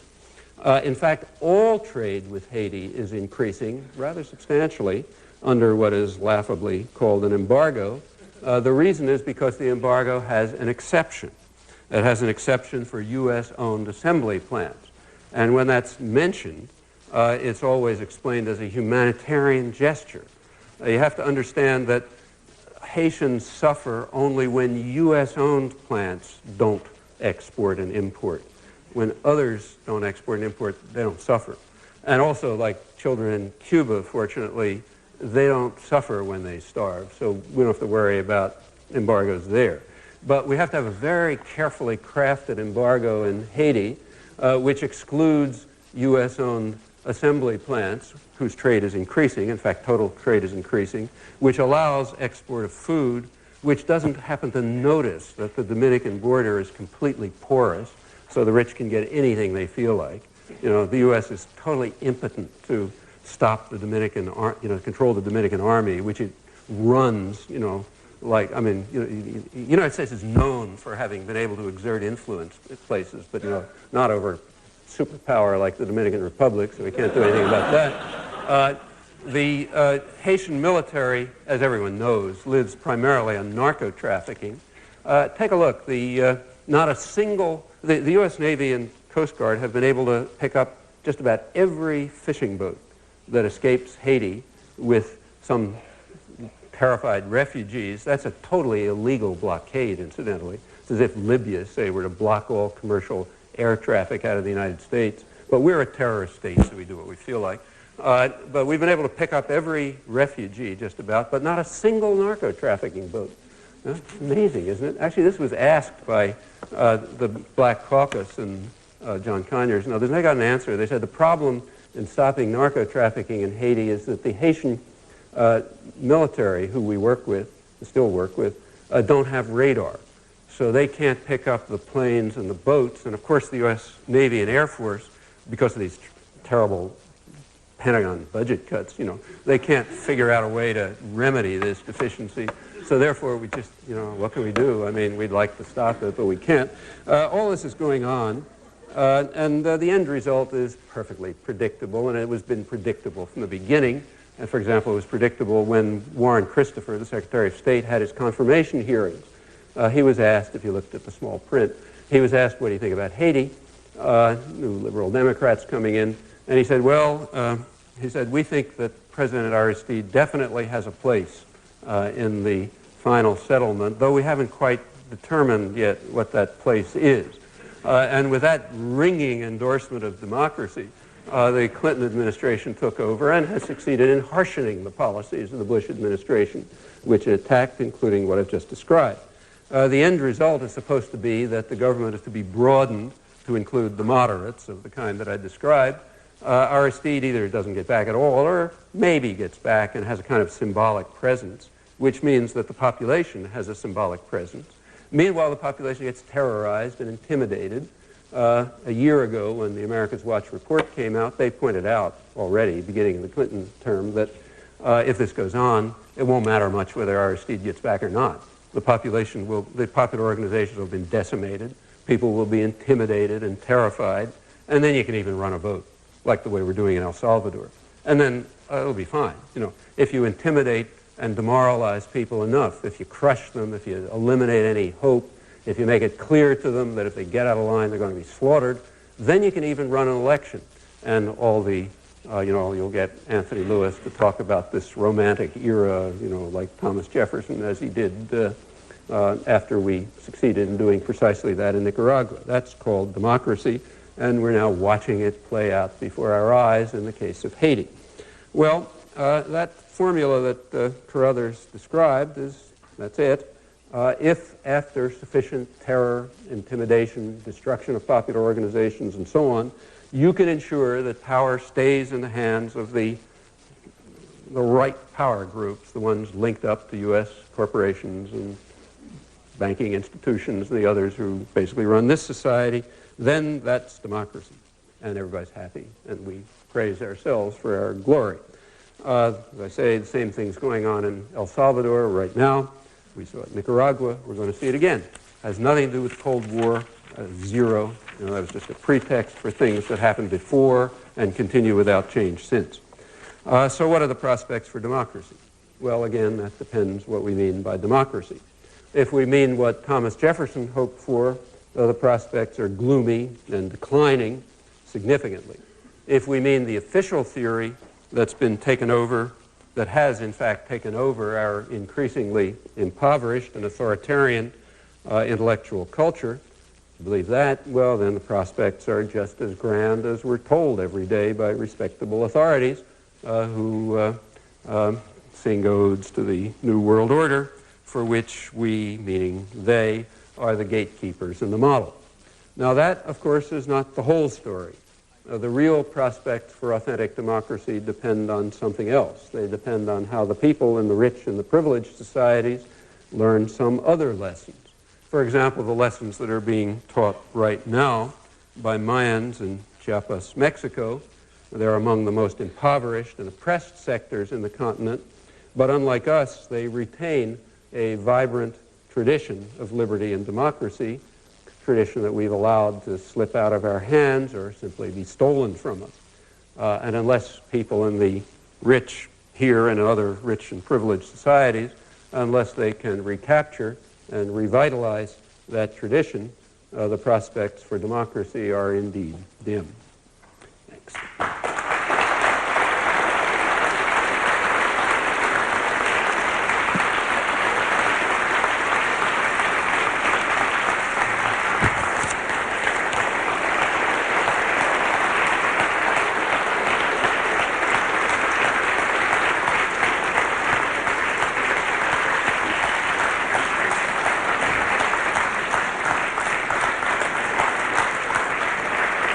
Somebody's supposed to make a speech. Is that you? You want this? Yeah. No, it's okay. I can just talk. Can y'all hear me without the speaker? Why don't you take this? Oh, it does. Oh, okay. Well, I just wanted to say that while we're taking questions, we're going to send around these buckets for a little bit more money. We asked for $5 when you came in, and there are about 600 people here, and we have about $1,500, and we wanted more like about $3,000 would be 600 times 5. So we're going to send around these buckets, and we would really, really appreciate more money. We need about $4,000 for a new printer. We've raised some money ourselves. We owe some money to the printer. So it'd be nice to have more money, and while Noam answers some questions for you, you can give money to the Belmont Springs buckets. Okay. Are there mics? I see 2 mics, so if anybody wants to say anything, come to the mic. Why don't you come to the mic? It'd make a lot more sense, if you don't mind. Because then people can hear you, otherwise they won't hear. Okay, if you say it's unnecessary, what? If people are leaving, wouldn't mind doing it quietly, that would accelerate things a little bit. Okay, why do totalitarian societies still engage in propaganda if you say it's... Pardon? Why do totalitarian societies still engage in propaganda? Oh, they do, yeah. Why do totalitarian societies engage in propaganda? They're afraid of their own populations. Take, say, Nazi Germany, you know, prototypical totalitarian society. It was very much afraid of its own population. It knew that it did not have much public support. In fact, part of the support for Nazi Germany came from the fact that there was a kind of social revolution, which was rather successful. You know, Hitler got them out of the Depression, and you know, things were happening, and they could get public support. On the other hand, they knew that it was a very thin thing. Actually, quite interesting in this respect are Albert Speer's memoirs, you know, Hitler's kind of minister of industry and all that sort of thing. He wrote his memoirs. They're very revealing in this respect, and I think they're accurate. What he pointed out is that, unlike the democracies, Nazi Germany was never really able to mobilize fully during the Second World War. The democracies could become really totalitarian with wage and price controls and you know, command economies and everybody, you know, working double time and all that sort of thing. The reason was that England and the United States, people were really committed to the war. They were democratic, more or less democratic societies. People felt part of it, and they didn't have to be bought off. But Germany was totalitarian, and they had to be bought off. They had to be bought off in part by social policy and in part controlled by propaganda. Now, he claims that the inability to carry out real totalitarian mobilization in Germany set back the war effort by his estimate is about a year, which could well have been the difference between victory and defeat. If you look at the technology that was just coming into line in the last part of the war, including jet planes and V-2 rockets, Germans were way ahead of the West in technology. But part of it was propaganda. Now, if you go to the Soviet Union, I mean, the propaganda was crude, but it was there, and it was probably effective. You know, it's pretty hard to measure. They didn't take polls. But to the extent that there's any, you know, information about it from refugees and, you know, other sources, it's likely that a good deal of the population basically believed what they were being told. It's worth bearing in mind that, say, people like Solzhenitsyn, he was a pretty loyal Stalinist through, you know, his adult life. In fact, until he was punished himself. And that was not unusual. People believed what was going on, what they were being told, and there was some basis for it. You know, the worst propaganda, the craziest propaganda usually is based on something. So the fact of the matter is, for example, here, it's very common to talk about how the Soviet Union failed. The economy failed. There was this economic conflict between the West and the East, and the West won because capitalism's so great, and what's called socialism, meaning what was instituted after the Bolshevik counter-revolution, which destroyed socialism, that failed. Well, putting aside whatever you think about it, by what standards did it fail? You know, if you compare it with the West, sure, it doesn't look very good. But if you compare, say, the Cambridge elementary schools with MIT, and you ask how much quantum physics do they know in third grade and how much do they know here in graduate school, Cambridge elementary schools aren't going to look very good either. Now, that's an idiotic comparison, of course, totally idiotic, and nobody would make it, except everybody makes it. The whole intellectual spectrum makes it with regard to the failure of the Soviet Union. You want to know whether they failed or not. You want to know how the people felt about it. Ask about societies that were more or less similar to the Soviet Union when the experiment began, you know, when these two models began. Well, it wasn't Western Europe. You got to go back 600 years before Eastern and Western Europe are alike. In fact, Eastern Europe was a declining, deeply impoverished third world backwater run by the West up until basically the Bolshevik Revolution. So you want to make a comparison, take other parts of the third world that are more or less comparable. So say take Brazil and Russia, or take Guatemala and Bulgaria, and ask about those comparisons. Well, nobody in the West would make those comparisons for pretty obvious reasons if you know anything about Brazil and Guatemala and the rest of our third world. By those standards, the experiment looks very much like a success. And that's incidentally understood in the third world. It was also understood by American policymakers whose fear of Russia primarily was that it was succeeding. It was succeeding and it was offering a model for the third world. Well, people in Russia could see it too.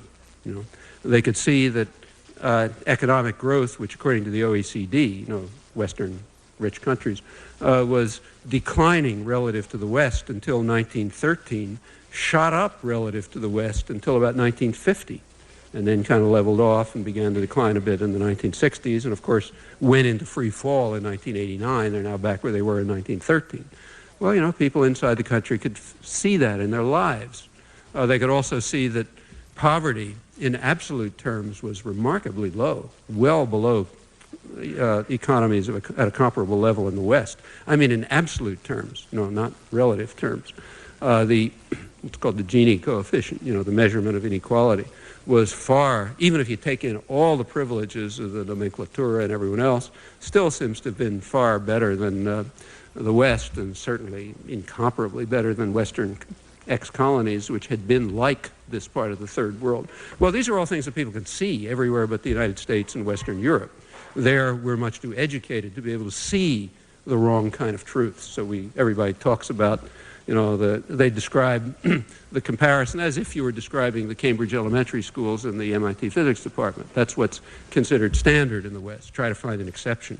You can't find an exception virtually. Well, you know, it's another indication of how deeply brainwashed and indoctrinated we are. But going back to Soviet propaganda, it explains part of the reason why it was successful.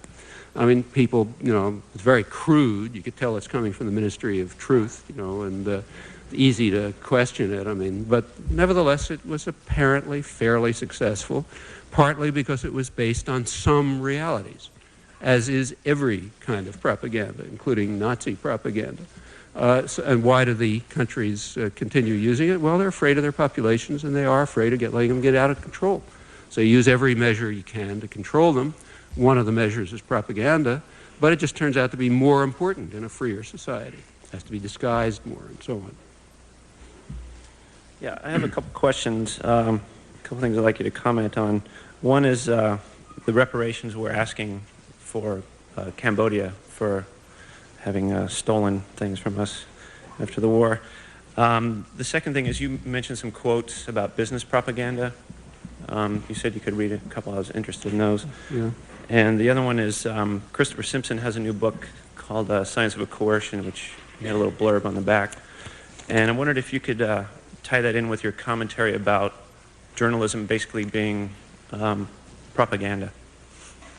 I had something in my pocket, which I seem to have lost. Oh, here it is. Boy.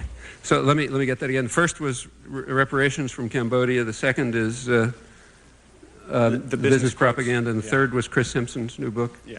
Which one are you talking about? The Splendid Blonde Beast? No, or the Science of Coercion. The Science of Coercion? Yeah, the new one. I actually haven't read the new one, so I can't talk about it. So let me skip the third. Okay, I haven't had a chance fine. to read it yet. Yeah. But he's very good. He's written a number of extremely good books. Reparations from Cambodia, I mean, that's just an atrocity, you know.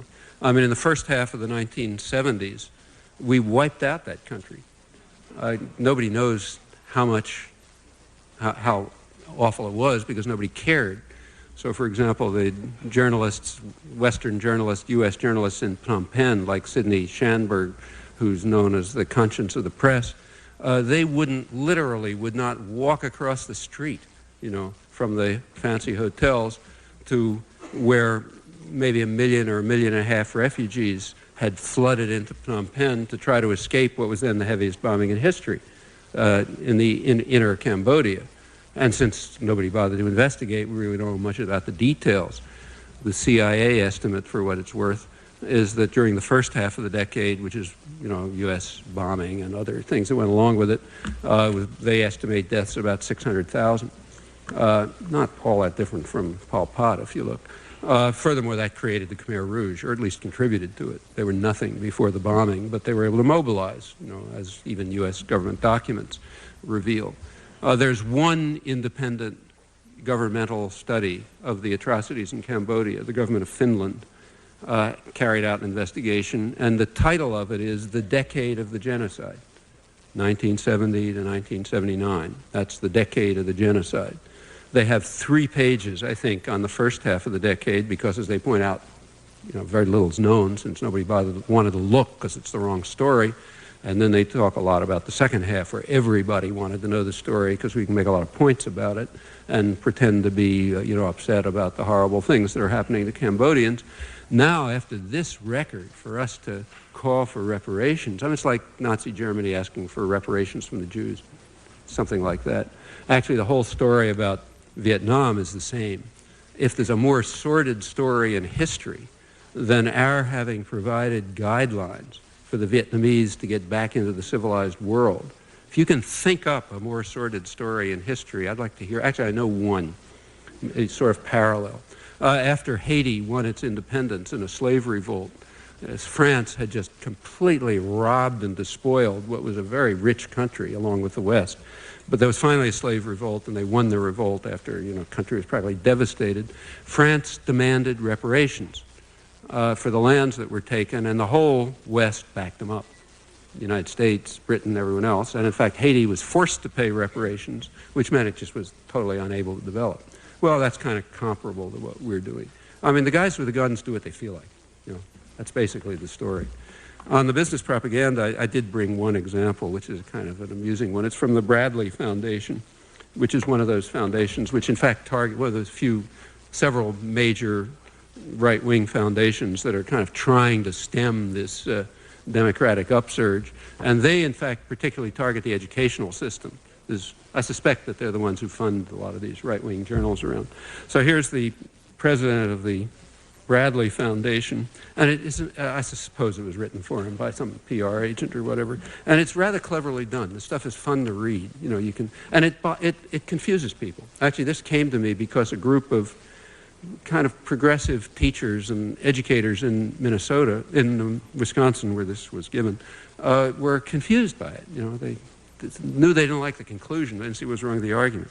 And it's nicely done. I mean, I'll have to give a kind of caricature because you really have to read the whole thing, but here's the way it goes. He starts off, or his public relations guy starts off with straight left-wing critique, pulled right out of the movement literature. So it appeals to people who feel, they don't like. It's kind of like the way rock music was taken over and, commercialized and turned into an instrument of oppression and so on instead of, liberation. Everything that happens naturally. That's what public relations is about. All right, so he starts off by giving a standard left-wing critique of the political system.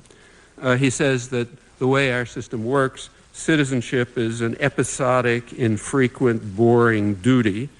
Once the citizen is voted, he's supposed to get out of the way and let the experts take over. Small wonder that Americans feel profoundly alienated and so on and so forth. You might guess that I consider citizenship as voting notion to be profoundly shallow and impoverished understanding of that activity.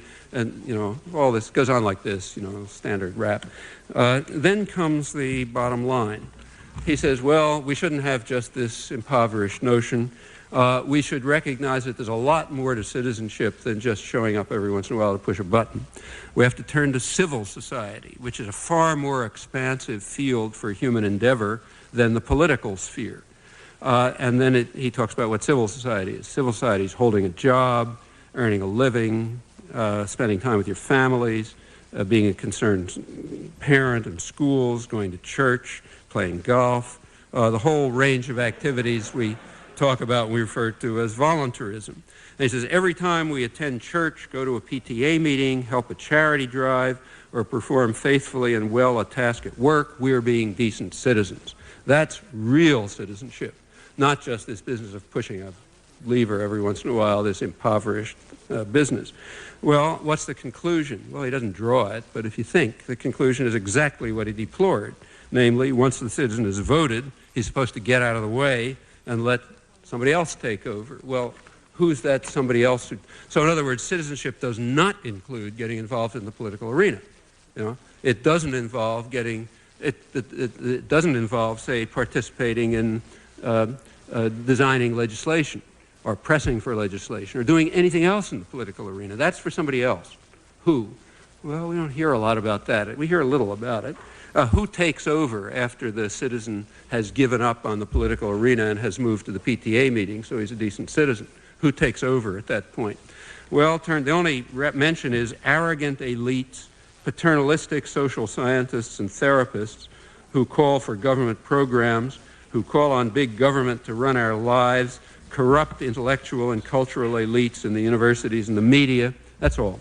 They're the people who run the government. They're the ones who influence what the government does. They make the big decisions about what's invested and what's produced and, what happens in state policy and so on. It's all being done, by literary theorists from Duke or something. That's what it is. Well, of course, there's something missing, What's missing? Yeah, what's missing is anything that counts. What's missing is the whole center of actual power. They're unmentioned. Okay. Now, when I read it like this, it sounds kind of crude, as if a 3-year-old could see it. But it goes on slowly. The public relations industry doesn't spend a couple $2 billion a year for fun. They spend it so that you can do things in which you start with, libertarian left critique of meaningless and oppressive institutions, and then you end up giving them more power. That's the way it's supposed to work. And this is a perfect example. Corporate propaganda is like this all the time. You take a look at what's going on about the health program or take, say, welfare. The next big issue is going to be welfare. We got this big problem in the country. We have all these entitlements. It's just a huge burden. It's like the ungovernability of the society. So, there's all these welfare mothers with Cadillacs and all that kind of stuff. That's a really big problem. And in fact, if you look at what people believe, that's what they believe. So, for example, when people are asked what's the biggest item on the federal budget, believe it or not, the big plurality says foreign aid, which is just undetectable. I mean, first of all, we have one of the most miserly programs in the world. And what even that tiny program is export promotion. It's aid from the American taxpayer to American businesses by which somebody might gain something. And it barely exists. Biggest item listed is welfare.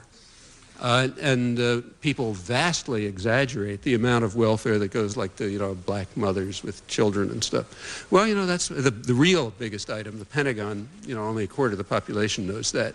And most of them don't know that that's a welfare system. I mean, the Pentagon is primarily a welfare system for the rich. In fact, for people like us, exactly like us, people at MIT, and in fact, high technology industry generally. That's big public subsidies, funneled through the Pentagon and, NASA and all this stuff, essentially to keep rich people happy. But nobody calls that a welfare system, of course. All right, now let's get to the real wealth. Let's just look at a narrow sense. Now there's going to be reform of wealth. Why do people believe these things? Well, they're inundated by it. It's what you hear all the time. So naturally you believe it. You're not going to carry out a research program. And you don't read Samizdat because we're not allowed to here. Now we're going to reform the welfare system. So Daniel Moynihan and all these good liberals are talking about how we have to reform it. Well, forget the Pentagon and NASA and the Department of Energy. Let's put that part of the welfare system aside, that huge component of it. Let's just look at entitlements, transfers to individuals. Well, they actually come in two types, which are equivalent economically. One type is you give $100 to a welfare mother. Another type is you take $100 off the taxes of someone else. That's the same thing. You could just equivalently not give the welfare mother $100, take $100 off her taxes. It comes out the same, obviously. Well, we have two welfare systems. One of them is the little piddling pennies that go to as entitlements. The other is a whole set of fiscal measures which give you various kinds of tax abatements and that sort of thing. Now, you look what they go for. Say, take home mortgage loans. You get tax off for home mortgage loans. About 80% of the funds on that go to people with incomes over $50,000. And as you get up richer, of course, it's more because they're the ones with the big mortgages. Take, say, business expenses. Well, we don't have to go into that. Take, say, charitable contributions. Well, it's the rich. They're the ones who get the tax-deductible contributions. Well, look, you might say, gosh, we have to have charity after all. Boston Symphony Orchestra and that sort of thing. But the point is, who should decide? Who should decide where charitable contributions should go? Should it be done through a democratic system? Or should we pay rich people to do it the way they feel like doing it? Well, we pick the second way. If you add up all this stuff, it's a huge welfare system. I mean, nobody's tried to calculate it as far as I know at all closely, but it's surely a huge welfare system. It probably dwarfs the entitlements, especially when you look at really regressive taxes like Social Security and so on. But nobody talks about that. That's not going to be reformed. That won't be discussed. Nobody will notice it. Nobody's aware of it. If you explain it to people, it's not that hard to understand, like it's not quantum physics, so it's easy to understand, but try to find some discussion of it. Well, that's corporate propaganda. Now, it's not, it's not coming out of the corporations. It's coming out of the media and the journals and the books and the courses and everything else. It's that part of corporate propaganda. And the most ludicrous beliefs become accepted, like the one I just mentioned. Or, for example, the comparison of Soviet economic development and Western economic development, which, as I say, is exactly on a par with comparing the Cambridge elementary schools to the MIT physics department. It's like that. Well, everybody accepts it because we're really deeply brainwashed. That's corporate propaganda. Sir, I wonder if you'd sign an autograph for me? Sure. Is it on the bottom of a check or? Sure. I got a pen. Any particular name or this one? Oh, okay. Yeah. Thank you very much, sir. It's strange. I mean, I feel a bit like I'm in a book by someone like Michel Foucault sitting here. You show us these things that terrify us, these things that horrify us, and the things that are terrifying are things we've created. And you've dug up discontinuities that shock us precisely because they exist where either we hadn't looked or where we thought we'd seen something very placid and progressive. But unlike someone like Foucault, you do seem to have a way out. But what I noticed was the way out took 5 minutes out of an hour talk. The ideas, the possibilities of transition and transformation seem to center on a fundamentally optimistic view of human individuals, that somehow we realize our natures most effectively when we're engaging in political practice, in political discussion. But then, why is that really argued for from the shocking facts that you've built up to this from? Why is it not simply a supposition that can be sort of turned around when we look to the world and we see that, in fact, human beings seem very malleable and these processes seem very path-dependent in a world where, I don't agree. I don't think that's what history tells us. I mean, for example, the Mayan Indians were not malleable, and nor were we. It's a very different country from what it was 30 years ago. A lot of things have been accomplished. I mean, take something that's happening right now. Warren Christopher's going to China. He's now in Australia. Actually, I was interviewed over Australian national radio last night. This happens all over the world, outside of one country, I should say. But they wanted to know why Clinton, wanted me to comment on why the Clinton administration is so adamant about human rights in China. Why are they making such a big fuss about human rights in China? It doesn't look to them like such a big deal. Well, that's the way the propaganda system works. We're supposed to believe that. In fact, what's happening is the exact opposite. The Clinton administration is seeking any possible way to get out of the congressional legislation that imposes human rights standards on aid. You find that, you look at the small print every day. Like yesterday, the head of the Human Rights Office in the State Department was pleading with the Chinese. He was telling them, look, we don't want any real reforms, just a pledge of reform, an indication that things are going in the right direction. Then we'll be able to sign the statement to Congress that says you guys are improving, and we'll be able to go ahead and, sell you nuclear generators and that kind of stuff. In fact, today, Christopher, you look at the paper today, you find Christopher announced that the legislation that bars high technology arms sales to China doesn't exclude GM, Hughes subsidiary of GM satellites. Well, that legislation is there because China was involved in missile and nuclear weapons proliferation, which he used for these things. But he said, well, it doesn't, they're having to cover it. All right, now, why is the Clinton administration forced to struggle? Why was the George Bush forced to go through all kind of elaborate pretenses and secrecy to send arms to his friend Saddam Hussein? Why did the Reagan administration every 6 months have to come out with horrendous lies about how the mass murderers it was supporting in Guatemala are getting better, and the Carter administration do exactly the same and so on? Why? Because of the 1960s. What happened is that the popular movements of the 1960s changed the country, and that sort of leaked into congressional offices where people wrote legislation, including people whose experience was in the 60s.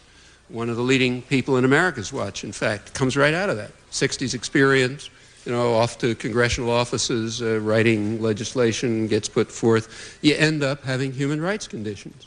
And they're not totally without effect, They have effect. It's not just that every administration has to sort of try to sneak its way around them, as obviously they do. It actually has impact. It affects our friendliest dictators. They have to change a little bit. Well, those are successes. They're successes. China has just been cracking down for the past 2 weeks. Not like they would be otherwise. Not like they would be otherwise. That may be. Well, that's really important, the world is better than it was. And if you can make the world better than it was, great, So what are the mechanisms that you actually see? Well, the mechanisms are the ones I just described. There are a million mechanisms. Chop us is one mechanism. What I just described is another mechanism. One path that a lot of young people took out of the 60s was the one I described. Creating human rights groups, pressuring Congress and so on and so forth. Another is like the Thistle. There's thousands of things, and they've changed the country. The people who were talking before were talking about things like, say, sexual harassment in colleges. Was that an issue 30 years ago? Mention it, people would laugh. Well, it's an issue now. You don't laugh. That's change. It didn't happen because somebody gave a gift to anyone. It came out of a lot of struggle. I mentioned the expansion of the franchise. The civil rights movement was a big success, not up here, but in the South. I went down not long ago to Hattiesburg, Mississippi, In the early 60s, that was like indescribable. It was a terror state. It was better than Boston. The relations between blacks and whites were certainly better than Boston. That's a big change. Those victories are real. We live in a better society than we did before in a lot of ways. There are also things going the other direction, which I happen to be talking about, because we ought to be, instead of sitting around patting ourselves on the back for what we've done, we ought to be looking at what we haven't done. Now, if that gives the impression that you got to give up, that's just a mistake. That's sort of the impression that Foucault gives, I think. But a lot of things I don't like about what he said. But I think if you look back at what has been done, big changes.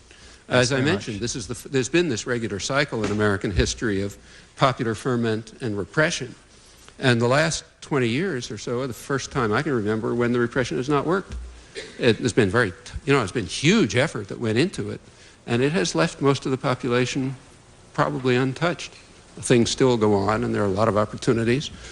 We have not thought much and have been kept from thinking about things which I think are very central, like democracy, like the traditional libertarian commitments of the society. That we've been kept from thinking about, but that doesn't have to stay off the agenda. So why be pessimistic, People are malleable, sure, under certain conditions. They also struggle very hard.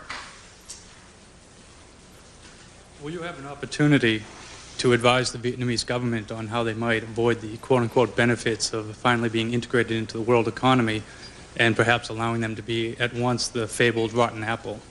Well, actually, one of Archon Fang's co-students in that class, he talked about an MIT graduate named Dara O'Rourke, has been what his way is. He went off to Southeast Asia, actually to Thailand, because he couldn't go to Vietnam, and he was working on, he's a mechanical engineering student, graduated here, and he's interested in sustainable development issues.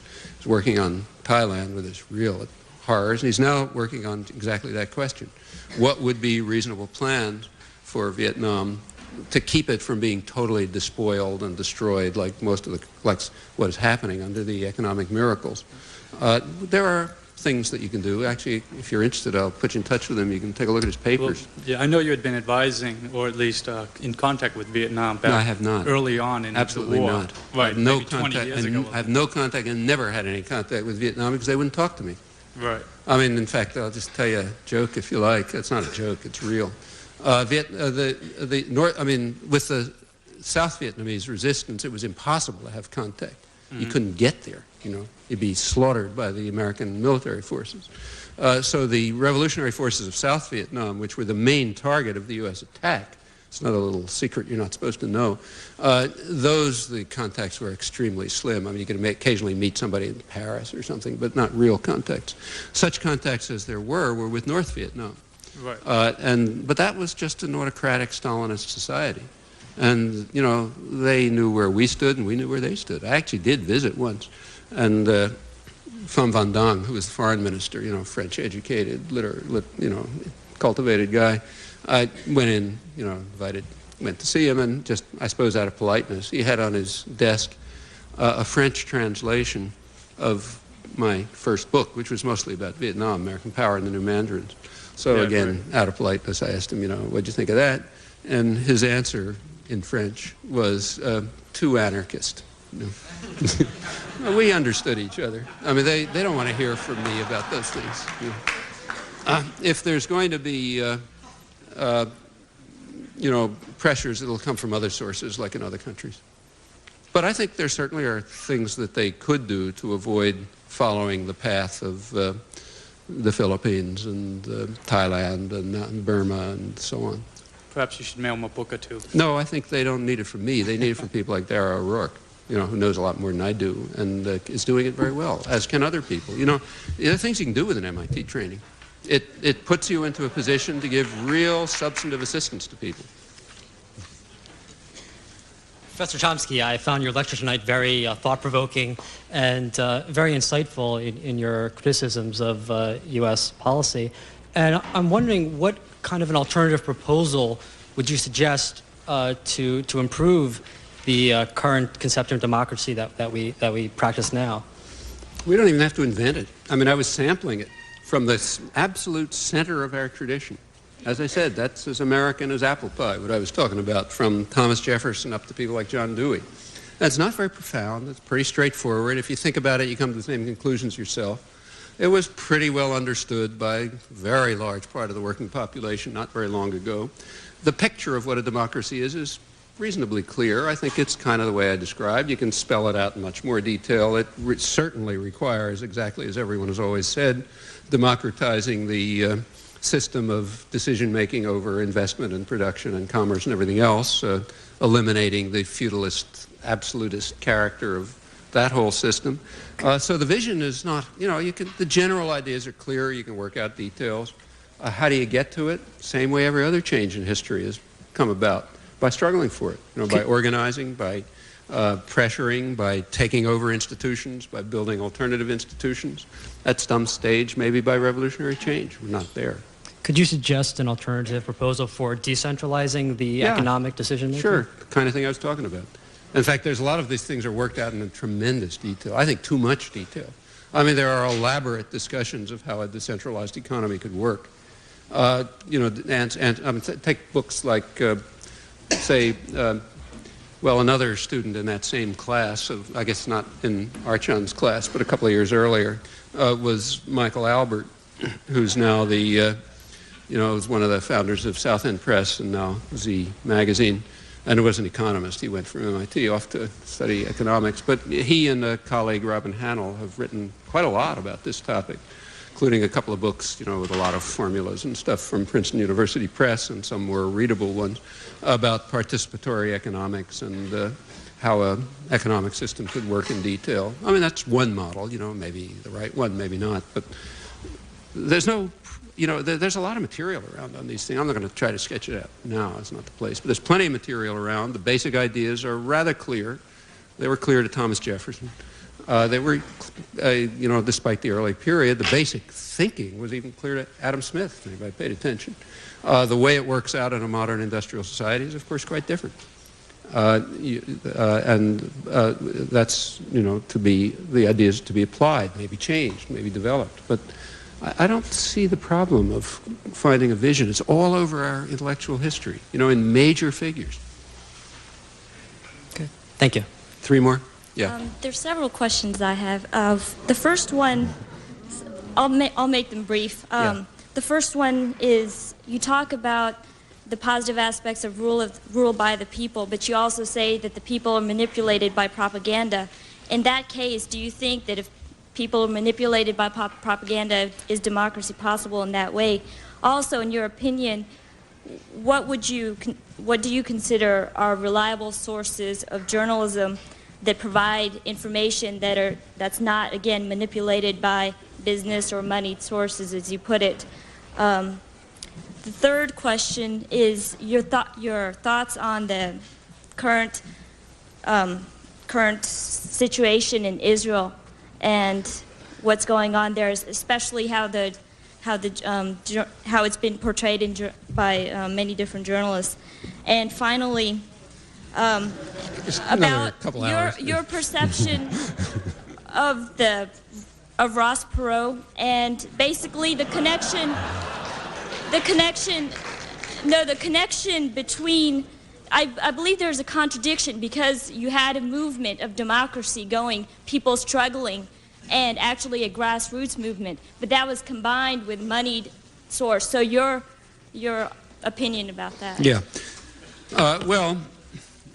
Does the fact that people are manipulated mean that democracy is impossible? No, it just means they got to work to, any more than the fact that people are wage slaves means that wage slavery is necessary, or that people were once actual slaves proves that actual slavery is necessary. I mean, there's all kinds of oppression and controls and coercion and so on. You try to figure them out and fight against them. That's history. Obviously, people with power will try to coerce and control. It would be crazy if they didn't.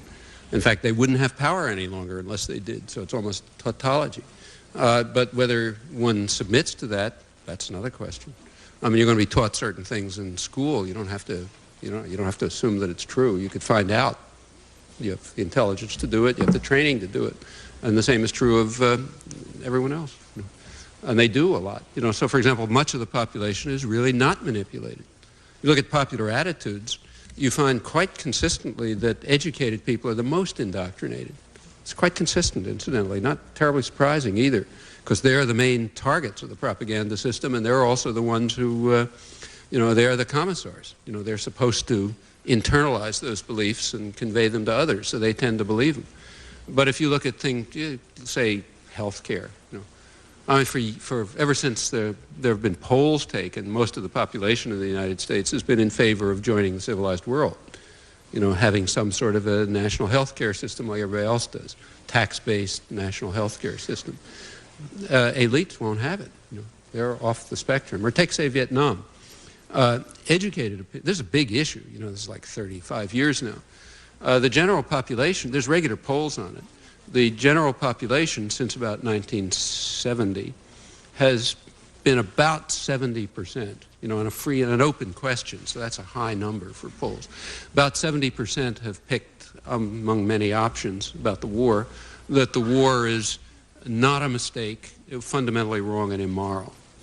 There's nobody in intellectual circles who says that. I mean, statistically insignificant, The standard view, liberal to conservative, is it was, benevolent and sort of went awry.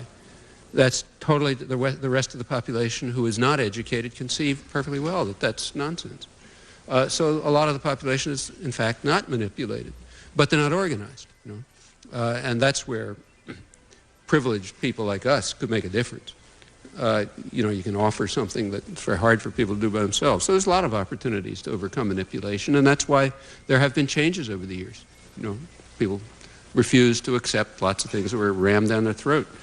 Reliable sources, you just have to figure that out for yourself. I mean, there are lots of sources from different points of view. Everybody has a point of view. If you're honest, you make your opinion. Well, it's not just, look, you're an MIT student, okay? You're studying science, okay? Science is presented to you from a point of view. I mean, nobody teaches chemistry with no point of view. There are certain things you believe. Now, if you're honest, you make it clear what you believe. But which sources of journalism do you rely on most heavily? I read the New York Times, too. I mean, but you try to compensate for the distortion. First you have to understand where it's coming from, and then compensate for it. Like, let's say what I quoted about Christopher's confirmation hearing, which gave away what was going to happen in Haiti.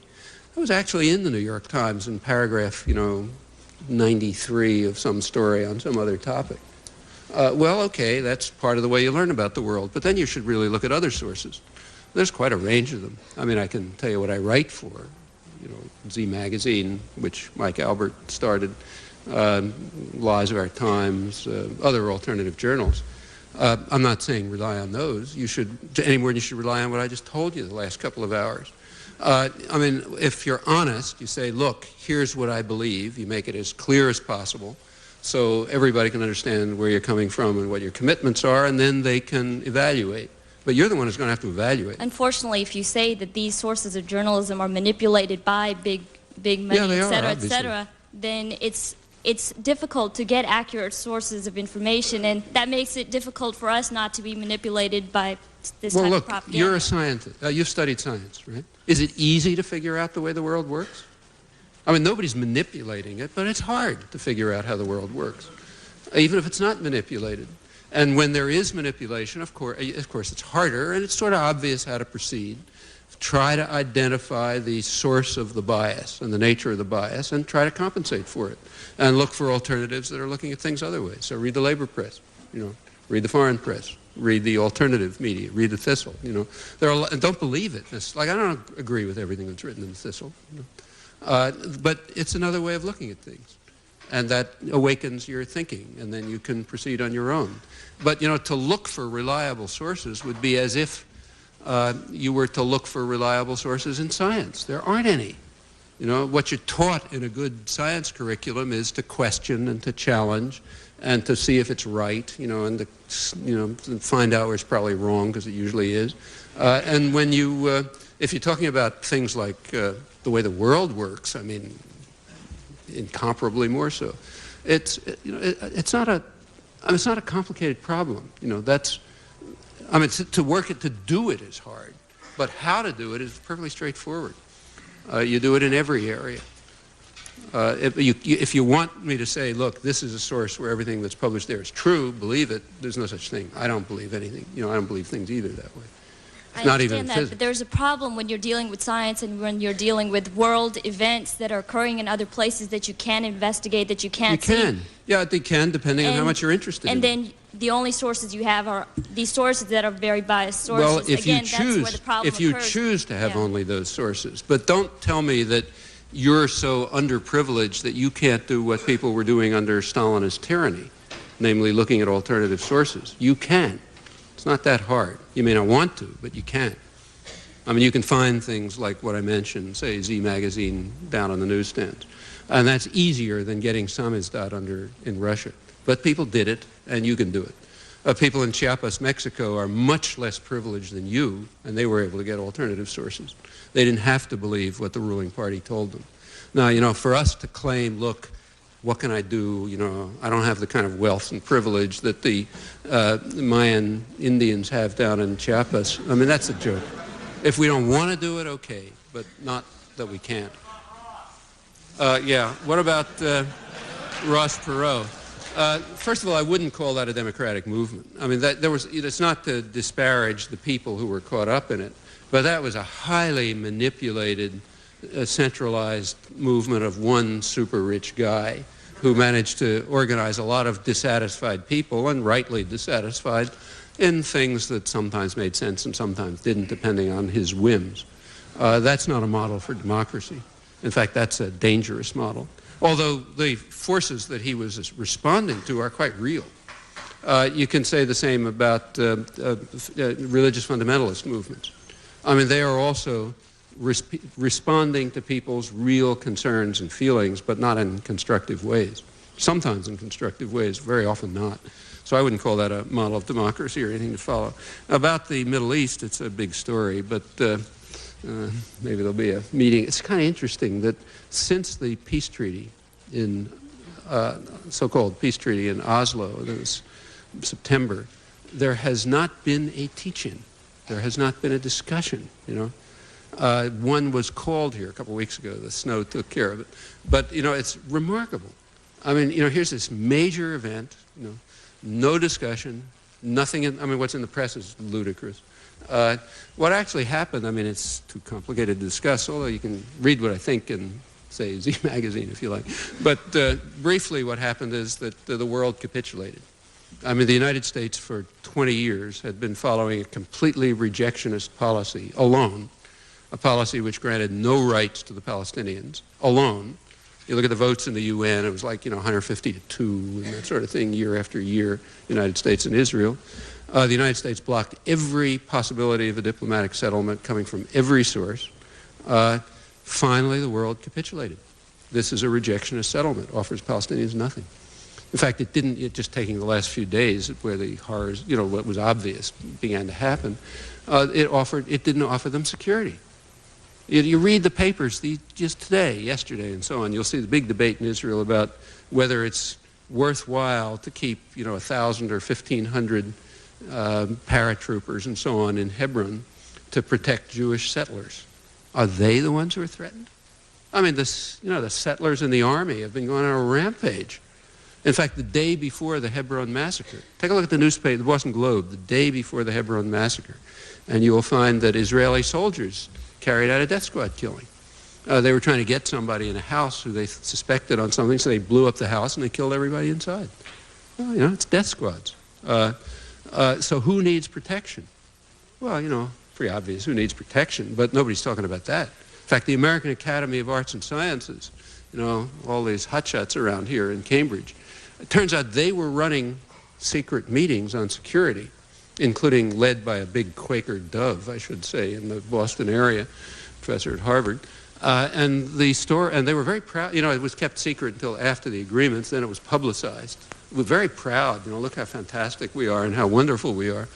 The discussions were between the, head of a guy from Israeli military intelligence and the Mossad, kind of CIA, and other people with intelligence and their PLO counterparts. What were they about? How to protect the security of Jews, of Israeli Jews, period. You know, that's the great humanitarianism that we're so proud of. I mean, the racism is mind-boggling, but that's traditional American rejectionism. You know, the U.S. simply sees, from the point of view of the United States, it's quite true, Palestinians simply have no rights. They contribute nothing to American power. Therefore, they have no rights. Very simple. You know, the world had a different view, and the world gave up. That's basically the answer. You're not going to read it in the American press. You can read it elsewhere. I mean, take, say, Israel. I just had an article in Haaretz, which is like the New York Times, you know, sort of the main newspaper in Israel, which shows a critique of the peace treaty from this point of view. A big article, you know. I mean, inconceivable that you could say that in the United States. Well, you know, it's not that the facts are so obscure. You can even find them discussed if you look. In fact, you can even dig them out of the papers.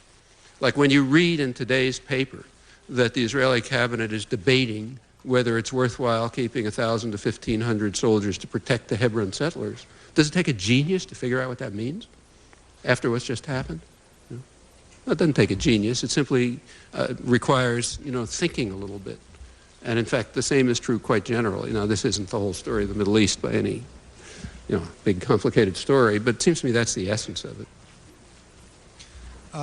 If I've got this straight, today is International Women's Day, and it commemorates the first women's factory strike in the late 1800s, and it was the first what factory? Factory strike in the late 1800s. It was violently repressed.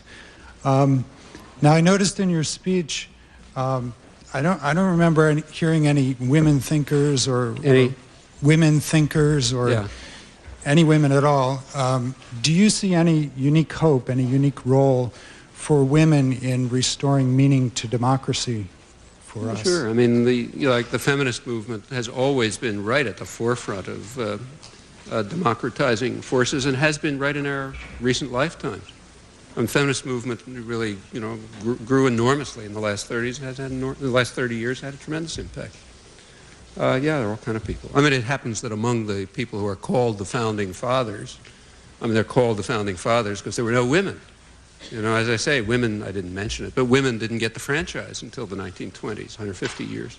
They were out of the system, you know. So naturally, when I'm quoting Thomas Jefferson, I didn't quote the women who were in the Constitutional Convention because there weren't any. Okay. Right now, MIT pays my paycheck, but I began my career here by spending the night in Jerome Wiesner's office protesting the Vietnam War, so I hope I have a lot of credibility here. Yeah. I work with the Boston area El Salvador Peace Accords Coalition, and I just wanted to draw people's attention to the fact that there is an election there on the 20th of March. Just before I left my desk, a fax came to me about further indications of massive fraud. 600,000 ballots that were printed have somehow disappeared. The election tribunal is switching people from one city to another on the registry, so when they show up to vote, they won't be on the lists. And yet still we're sending hundreds of people just from this area alone. Over 50 people are going to help monitor the elections, some officially, some in a partisan way, to help protect people who are voting for the FML and Democratic Convergence ticket. My question is, we're asking everyone to contact their congresspeople and insist that they talk to the World Bank and the IMF and withhold funds until there's evidence of fair election in El Salvador, and that they withhold all the funds until after what we hope will be the runoff in April. Do you think that these efforts are in vain, given the formidable forces that we are facing in terms of the amount of money they have and the amount of power? Well, if you want to assess a guess, I mean, it's not. I don't think they're in vain, but I don't think they're going to succeed. That's a different thing. You know, a lot of efforts that don't succeed were far from being in vain. Like John Brown didn't succeed, but it wasn't in vain. I mean, it was important. You know, and in the case of El Salvador, we should just be careful not to be trapped in the propaganda system. It's true there's a lot of fraud. It's true there are death squad killings. It's perfectly true that the El Salvador government, with U.S. support, has completely torn to shreds the peace treaty that was the basis for the elections. Remember, two core elements of the peace treaty, core elements, from the UN monitored peace treaty, were first that the judiciary be dismantled because it was just part of the death squad apparatus. Two, that the national police be dismantled because they're just a bunch of U.S. trained killers, and that they be replaced by civilian police. Well, the judiciary hasn't been touched, and the national police has been changed. It's been expanded by 20%, meaning we're paying for it, and not a step has been taken towards an integrated civilian police. So yeah, there have been all this kind of stuff going on, but that's not the real, even if you could overcome all this, if you could have no fraud, no death squad killings, civilian police, perfect election, not anything stolen, it would still be a fraud. In fact, a total fraud, because there's no other possibility. I mean, after you spend 10 years, slaughtering people, destroying the popular organizations, killing the leaders, intimidating people so much that they're afraid to appear in ads. Here's something you could learn from the New York Times a couple of days ago, which actually had a story about it. You look in the, hidden in the story, turned out that the story was all about how, the left isn't doing well, what that shows, and so on and so forth. Yeah, you take a look down in like column 3. It turns out that Rubén Zamora, who's the candidate, cannot get people to appear in ads because they're terrified, They know what happens if you appear in an ad. Pretty soon you're going to have these U.S. trained killers on your neck, and you don't want that if you have children and stuff like that. I mean, after 10 years of that, you can't talk about an election. I don't care how fair it is, there's no elections, What you have is some indication of how courageous people are willing to withstand monstrous terror. And to some extent they are, but to a large extent they aren't. I mean, if I was in El Salvador, I might decide very much to vote for the death squad party, Arena. Because if you don't, it could get worse, And, people have to live, and they know what happens if you get out of line in U.S. dependencies. So to talk about an election altogether is a joke. I mean, that same thing happened in Nicaragua. The left was trapped into discussing things like, how much money did the CIA leak and all that kind of stuff. Who cares? You have to give them a penny. I mean, the election started by George Bush saying publicly and openly in November 1989 that unless you vote for our candidate, the terror will continue and the embargo will continue. So you got a free choice. Either vote for us or your children are going to get killed or going to starve. So now you got a free choice. I mean, who cares how much money they gave to the other side? I mean, it's a joke, I mean, if anything like that had happened in the Soviet sphere, we would talk about, the Nazis. That's us, the Nazis. And the left was trapped too. I mean, there are books about it. There's a rather good book, actually, by a good guy on the corruption of the election because of, funding the wrong party and so on. A good book, but beside the point. I mean, as I say, it could have been, once that statement was made, it's over, especially because everybody down there knows we're going to keep to it. And the same is true in El Salvador, the same is true in Guatemala, the same is true in Honduras. I mean, they have elections in Honduras. I mean, they've had like 3 elections, I think, and they're, more or less honest. I mean, probably not worse than Chicago. It doesn't make any difference. 80% of the population is traumatized. So poverty is getting worse, The options are extremely limited. I mean, it doesn't mean anything. I mean, it'll be like if they have an election in Haiti. I mean, you wait another, Aristide, his term is over in 2 years. You know what's going to happen? Well, you know what's going to happen. He's over in 2 years. You just got to hang out for a little bit longer. There'll be another election. Probably everybody will vote for the generals, Well, what do you expect them to do? I mean, people at some point have to survive. That's what we call a free election. So to get back to your point, no, it's not in vain. I mean, it's helpful for people down there. Primarily, it ought to be educative for people here. You ought to learn what we're up to and what's going on and what it means and so on. And that can, in the long term, help a lot of people, not just down there. But participation in that, for the democratic forces there, that's very helpful. though they're not going to win. No way for them to win. Hello, Professor Chomsky. I was having an intense discussion with a friend of mine, and he was telling me that he thinks that I and the rest of America are brainwashed into thinking we have freedom. And I was wondering, what's your perspective on this? And do you think the American government has some sort of structured, organized, traditional system by which they inculcate school children across America? And if so, could you provide some examples? Do they have, I didn't get the last part. Do they have some sort of structured system by which they inculcate American school children? Oh, and sure. If so, could you provide it's not the government.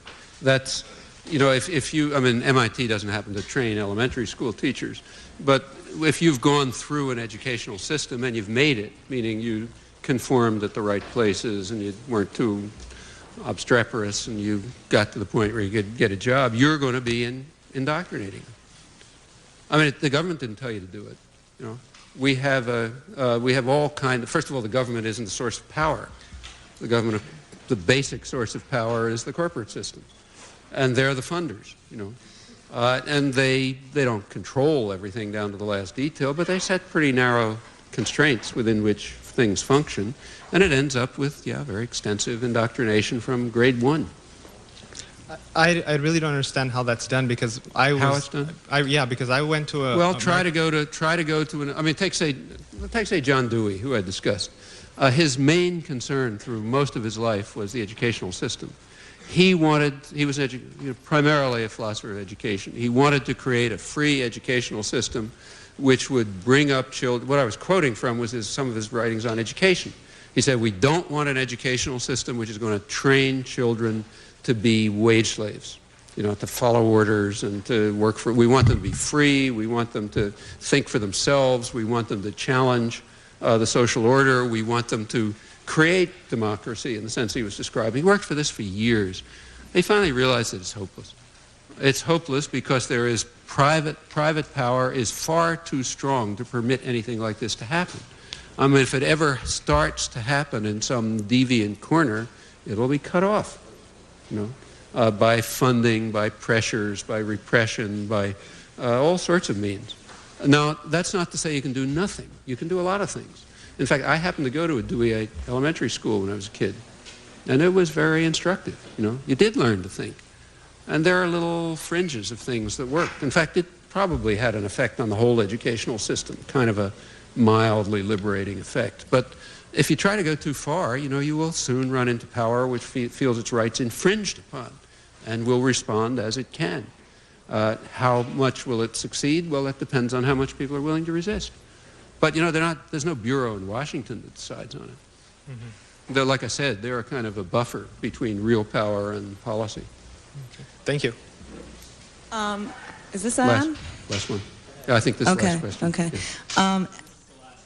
Okay. Actually, I disagree completely as far as education, because I feel like people are so confused in my generation because the education has been an indoctrination into the system. It's been okay. Yeah, I agree. So we pushed the Native Americans over, and then the Boston Tea Party. And I mean, how many years did we study American history? Basically, you started off your lecture. So I believe that education, as well as the media, has been a socializing agent to make Americans ignorant. I say exactly that. You know, right. No question. But notice how it's changed. Like, take your example, the American Indians. I don't know, when I went to school, at least, you tell about yourself, it was cowboys and Indians.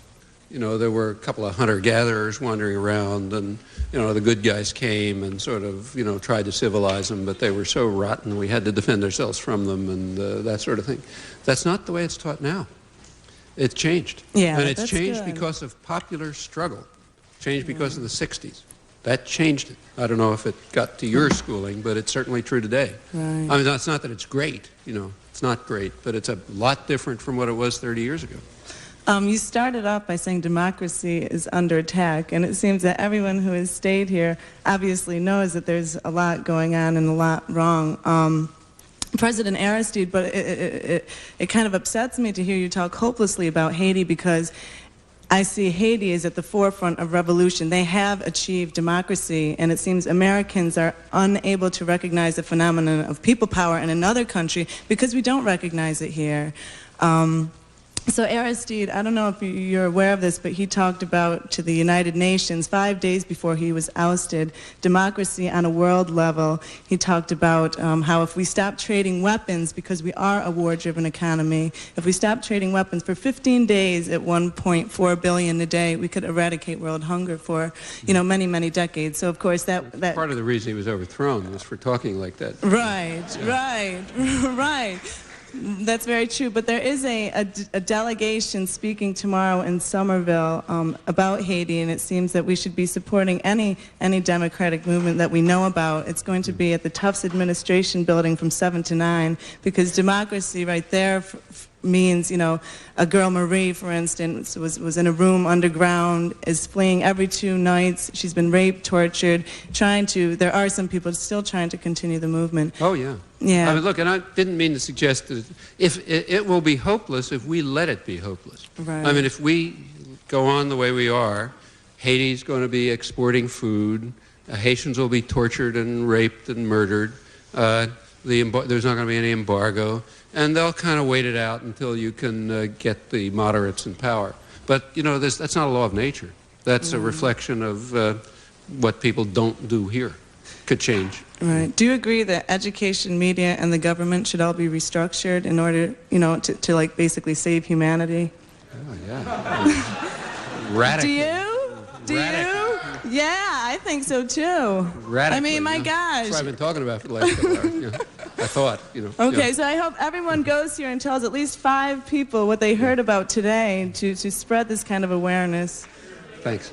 Let's have one last. What's that? Well, why don't we just have the 2? Can we have 2 last questions? Okay. There's 2 people left. I have the following question. Whoever's running this show. Yeah. Can we have 2?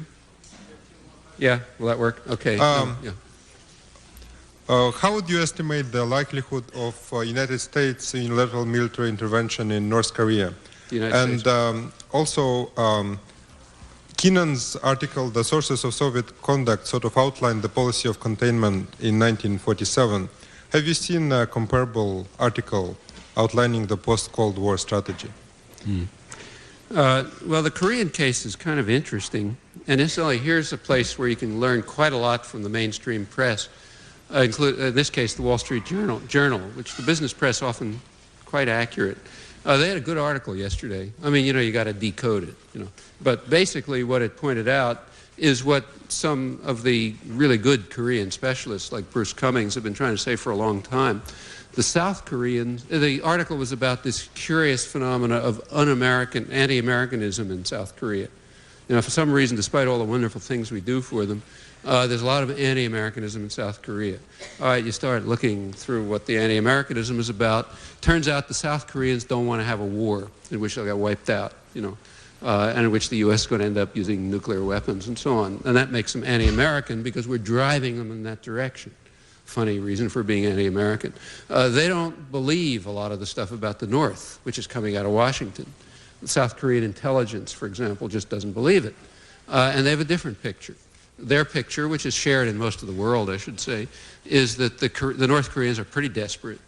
They're isolated, the economy's collapsing, and they want to somehow figure out a way to be admitted into the general world. They want free trade zones, they want railroads to China, they want all this kind of stuff. And their kind of crude way of doing it is to make some threats about nuclear weapons. So the rational response is not to go saber-rattling and have our nuclear weapons kind of like 2 inches away from them, but to move diplomatically to try to proceed with this, and that's what South Korea is calling for.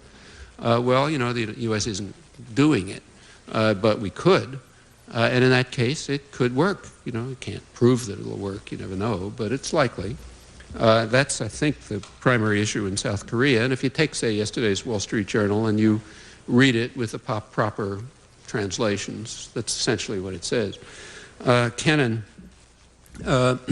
containment, I wouldn't take that too seriously. Kennan, there's a lot of propaganda about that.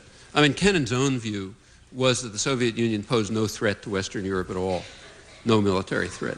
That was his view always. It was also the view of Eisenhower and, in fact, of top U.S. leaders in general. There's a ton of declassified material on this by now. There was, however, a question about how to get rid of the Soviet Union. That was crucial. In fact, Kennan's view is that it was necessary to do that since 1918. That's when he says the Cold War began. That's when the breach with the West was reached an element of finality, as he puts it in his... He's also a diplomatic historian. He's a big history of this, and that's what he says, and that's true. Soviet Union was part of the Third World, which tried to go on an independent path, and that's just not allowed, you know. Doesn't matter if it's Grenada or if it's a sixth of the world. It's not allowed. So it's got to be driven back into the Third World, and the only question is how. Well, in the late 40s, there were kind of two models. One was containment, the other was rollback. Rollback was actually the official policy, and that is you sort of, you know, maybe even go to war if necessary. Kennan figured that's a dumb way to do it. We should do it by containment. You know, we're rich and powerful and so on. We'll put all sorts of constraints. Ultimately, they'll collapse from within, something like that. Well, you know, ultimately that happened. Not surprisingly, if you look at the balance of forces. Is there a contemporary version? Yeah, there's several. For example, there's the Clinton foreign policy is a contemporary version. It was just, actually, since it's late, I'll just give you a reference if you like. But I have an article about it in Z Magazine in, I guess, December. Anthony Lake, who's the intellectual in the administration, the National Security Advisor, he came out with a new updating of containment at the end of September, I think. And the policy is we have to go from containment to enlargement. Okay, that's the slogan. So up until now, we've been containing the threat to market democracy. So that's why we overthrew the parliamentary regime in Brazil and installed a bunch of neo-Nazi mass murderers. That's because we were containing the threat to democracy. If you're a well-indoctrinated intellectual, you believe that. But now that we've finished containing the threat to democracy in such ways, now we have to enlarge market democracies. So that's why we're trying to overthrow the government of Haiti, in effect, because we're enlarging market democracies. All right, that's the new principle, from containment to enlargement. And if, you know, what it means is we'll do what we feel like in the world, if we can get away with it. You know, that's the new doctrine. It was also the old doctrine. Yeah. Professor Chomsky, I was wondering what you think about the Western policies in former Yugoslavia and what you think about the emerging type of democracies there. The emerging type of? Democracy. Yeah. See any emerging type of democracies? I don't see any. I wish I did. In the former Yugoslavia, I mean, it's a big story, and I'm not going to try to say anything serious about it, but, I mean, what happened, kind of, is that after the, you know, under Tito, whatever you think about him, ethnic conflicts were, in fact, you know, dampened. I mean, the partisans that Tito, his group, were kind of multi-ethnic. And they instituted a sort of a multi-ethnic society. It wasn't a paradise by any means, but it wasn't like today. When that system fell apart, a lot of forces that had been around for a long time came forth, like the current Serbian government is basically the old Chetniks. They even call themselves that. You know, they were Nazi collaborators and so on and so forth. The current Croatian government partially has its roots in an even worse group, the Ustashi. Don't say they're the Ustashi, but they were real, you know, super Nazis. Well, these groups sort of came out of the corners, and there were some problems. The Yugoslavia was falling apart. I mean, the West had to decide what to do.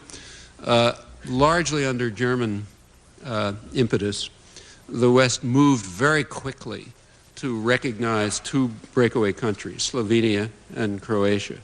Now, the Slovenia case was sort of, you could give an argument. Croatia was a very tricky question because recognition of Croatia has a big Serbian minority. First of all, there's class differences. Like the Serbians are, you know, like in Bosnia, they're mostly peasants. The Muslims are mostly urban. So there's big class differences that go all the way through. There's a big Serbian minority in Croatia. When Croatia seceded from the largely Serbian-dominated, you know, Yugoslavia, they considered themselves at serious risk. And in fact, their claim, you know, Serbian peasants in Croatia was, look, if they can secede from our country, we can secede from their country. Okay, that was combined with an invasion from Serbia. So that's the beginning. too fast. It was done too quick. Recognition was much too fast before these problems were looked at. And they were real problems. They're not non-problems. Bosnia, the United States kind of backed off. This was mainly German initiative, but the West went along. The United States had kind of, was sort of backed off. They left it to European initiative. When Bosnia-Herzegovina came along, it was also recognized, but much too precipitously, because no one was willing to do anything to defend it. That was obvious. And furthermore, there were also similar problems. There's it's kind of split. It's three big populations, and nothing was worked out about how they're going to, how their own view of matters will be dealt with. So that was a recipe for disaster. After the disaster came, Europe's main concern, and also the main U.S. concern, has been just to dampen the thing down so it doesn't spread into, so the problem doesn't spread to Europe. And it does. Germany has, I don't know how many, I think 300,000, hundreds of thousands of refugees are already in Germany, not a lot elsewhere. And that's a big problem, and of course everyone's worried that conflicts in the Balkans might spread into a major war. It could be a war between Turkey and Greece. The Russians can get involved. It's a real powder keg. So basically everyone wants to calm it down nobody cares anything about justice or anything of that sort. That's a joke. What you want to do is sort of calm it down as much as possible in the hope that it doesn't spread to harm rich white guys next door. And now, probably the only way to calm it down with even a modicum of justice is to have more ground troops. They can, do something at least, like keep the fighting down a little bit, deliver some supplies and so on. Here the Europeans and Canada and a lot of Asian countries have been willing to put in ground troops. The U.S. won't. The U.S. refuses to put in ground troops. It's only willing to bomb. Well, that's not going to do anybody any good. Actually, it's a good thing that the U.S. isn't putting in ground troops. We should be in favor of that. Not that ground troops aren't needed. They are needed. But the United States, and here's something we ought to recognize, is disqualified almost uniquely from any form of intervention. And the reason is quite simple. The United States has alone, as far as I know, alone in the world, has a military doctrine that makes it unacceptable for American military forces to face any risk whatsoever. So you saw this, it's not a joke. You saw it in Somalia. If some teenager kind of looks at you the wrong way, you call in the helicopter gunships. Well, that's just a recipe for disaster. It means the U.S. is disqualified from being involved in any action that involves civilians. Because, in any such situation, there's going to be problems and there will be conflict. And you need the kind of rules of engagement that the Canadians and the French and the Italians and the Pakistanis and everybody else follow. Namely, you just kind of, hold on, keep your weapons in your pocket. Even if there's a threat, even if you're under, in Yugoslavia, the UN troops are under mortar attack and they don't shoot back. The U.S. would nuke the place if that happened, because we have a different doctrine and we're disqualified from any participation. So until we change our own country in significant ways, it's a good thing that there's no American troops there. However, troops are needed. Right now, well, if you've been reading the papers, you know that there's the beginnings of a sort of extremely unjust and terrible ceasefire, but probably the best of possible alternatives, and it's being endangered by simply the lack of ground troops to enforce it. So that's where we are. Actually, you might ask the question, why the fuss about Yugoslavia? Why not, say, Angola?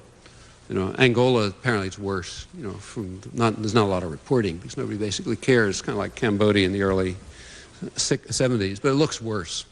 Like Sarajevo is bad. I think about 9,000 people have been killed there. Probably 25,000 people have been killed in Quito. That's worse. And so how come nobody cares about Angola and they're all upset about Yugoslavia?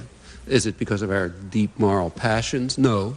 It's because the fighting in Yugoslavia might harm the interests of rich white folk. Whereas if a lot of these savages slaughter each other in Angola, who cares? It doesn't harm us. Besides, Angola is the wrong story. In Angola, the guy who's doing most of the slaughtering happens to be our man. who's probably still being supported by South Africa and the U.S. through Zaire, for all we know. He's the guy who 10 years ago was a great freedom fighter and one of the heroes of the 20th century and so on. He lost an election and he went to war, and he's now, now they're slaughtering each other, mostly his forces. So that's completely the wrong story. On the other hand, if you can blame things on Serbian peasants, who are probably communists anyway, that's the right story. So there's a lot of reasons why there's a lot of anguish about the Balkans and no anguish about Angola. And we could give a long list of other cases, I should say. That's not to say that the Balkans is not a horror story. It is. But there aren't any very good ways out anymore, not that I can see at least.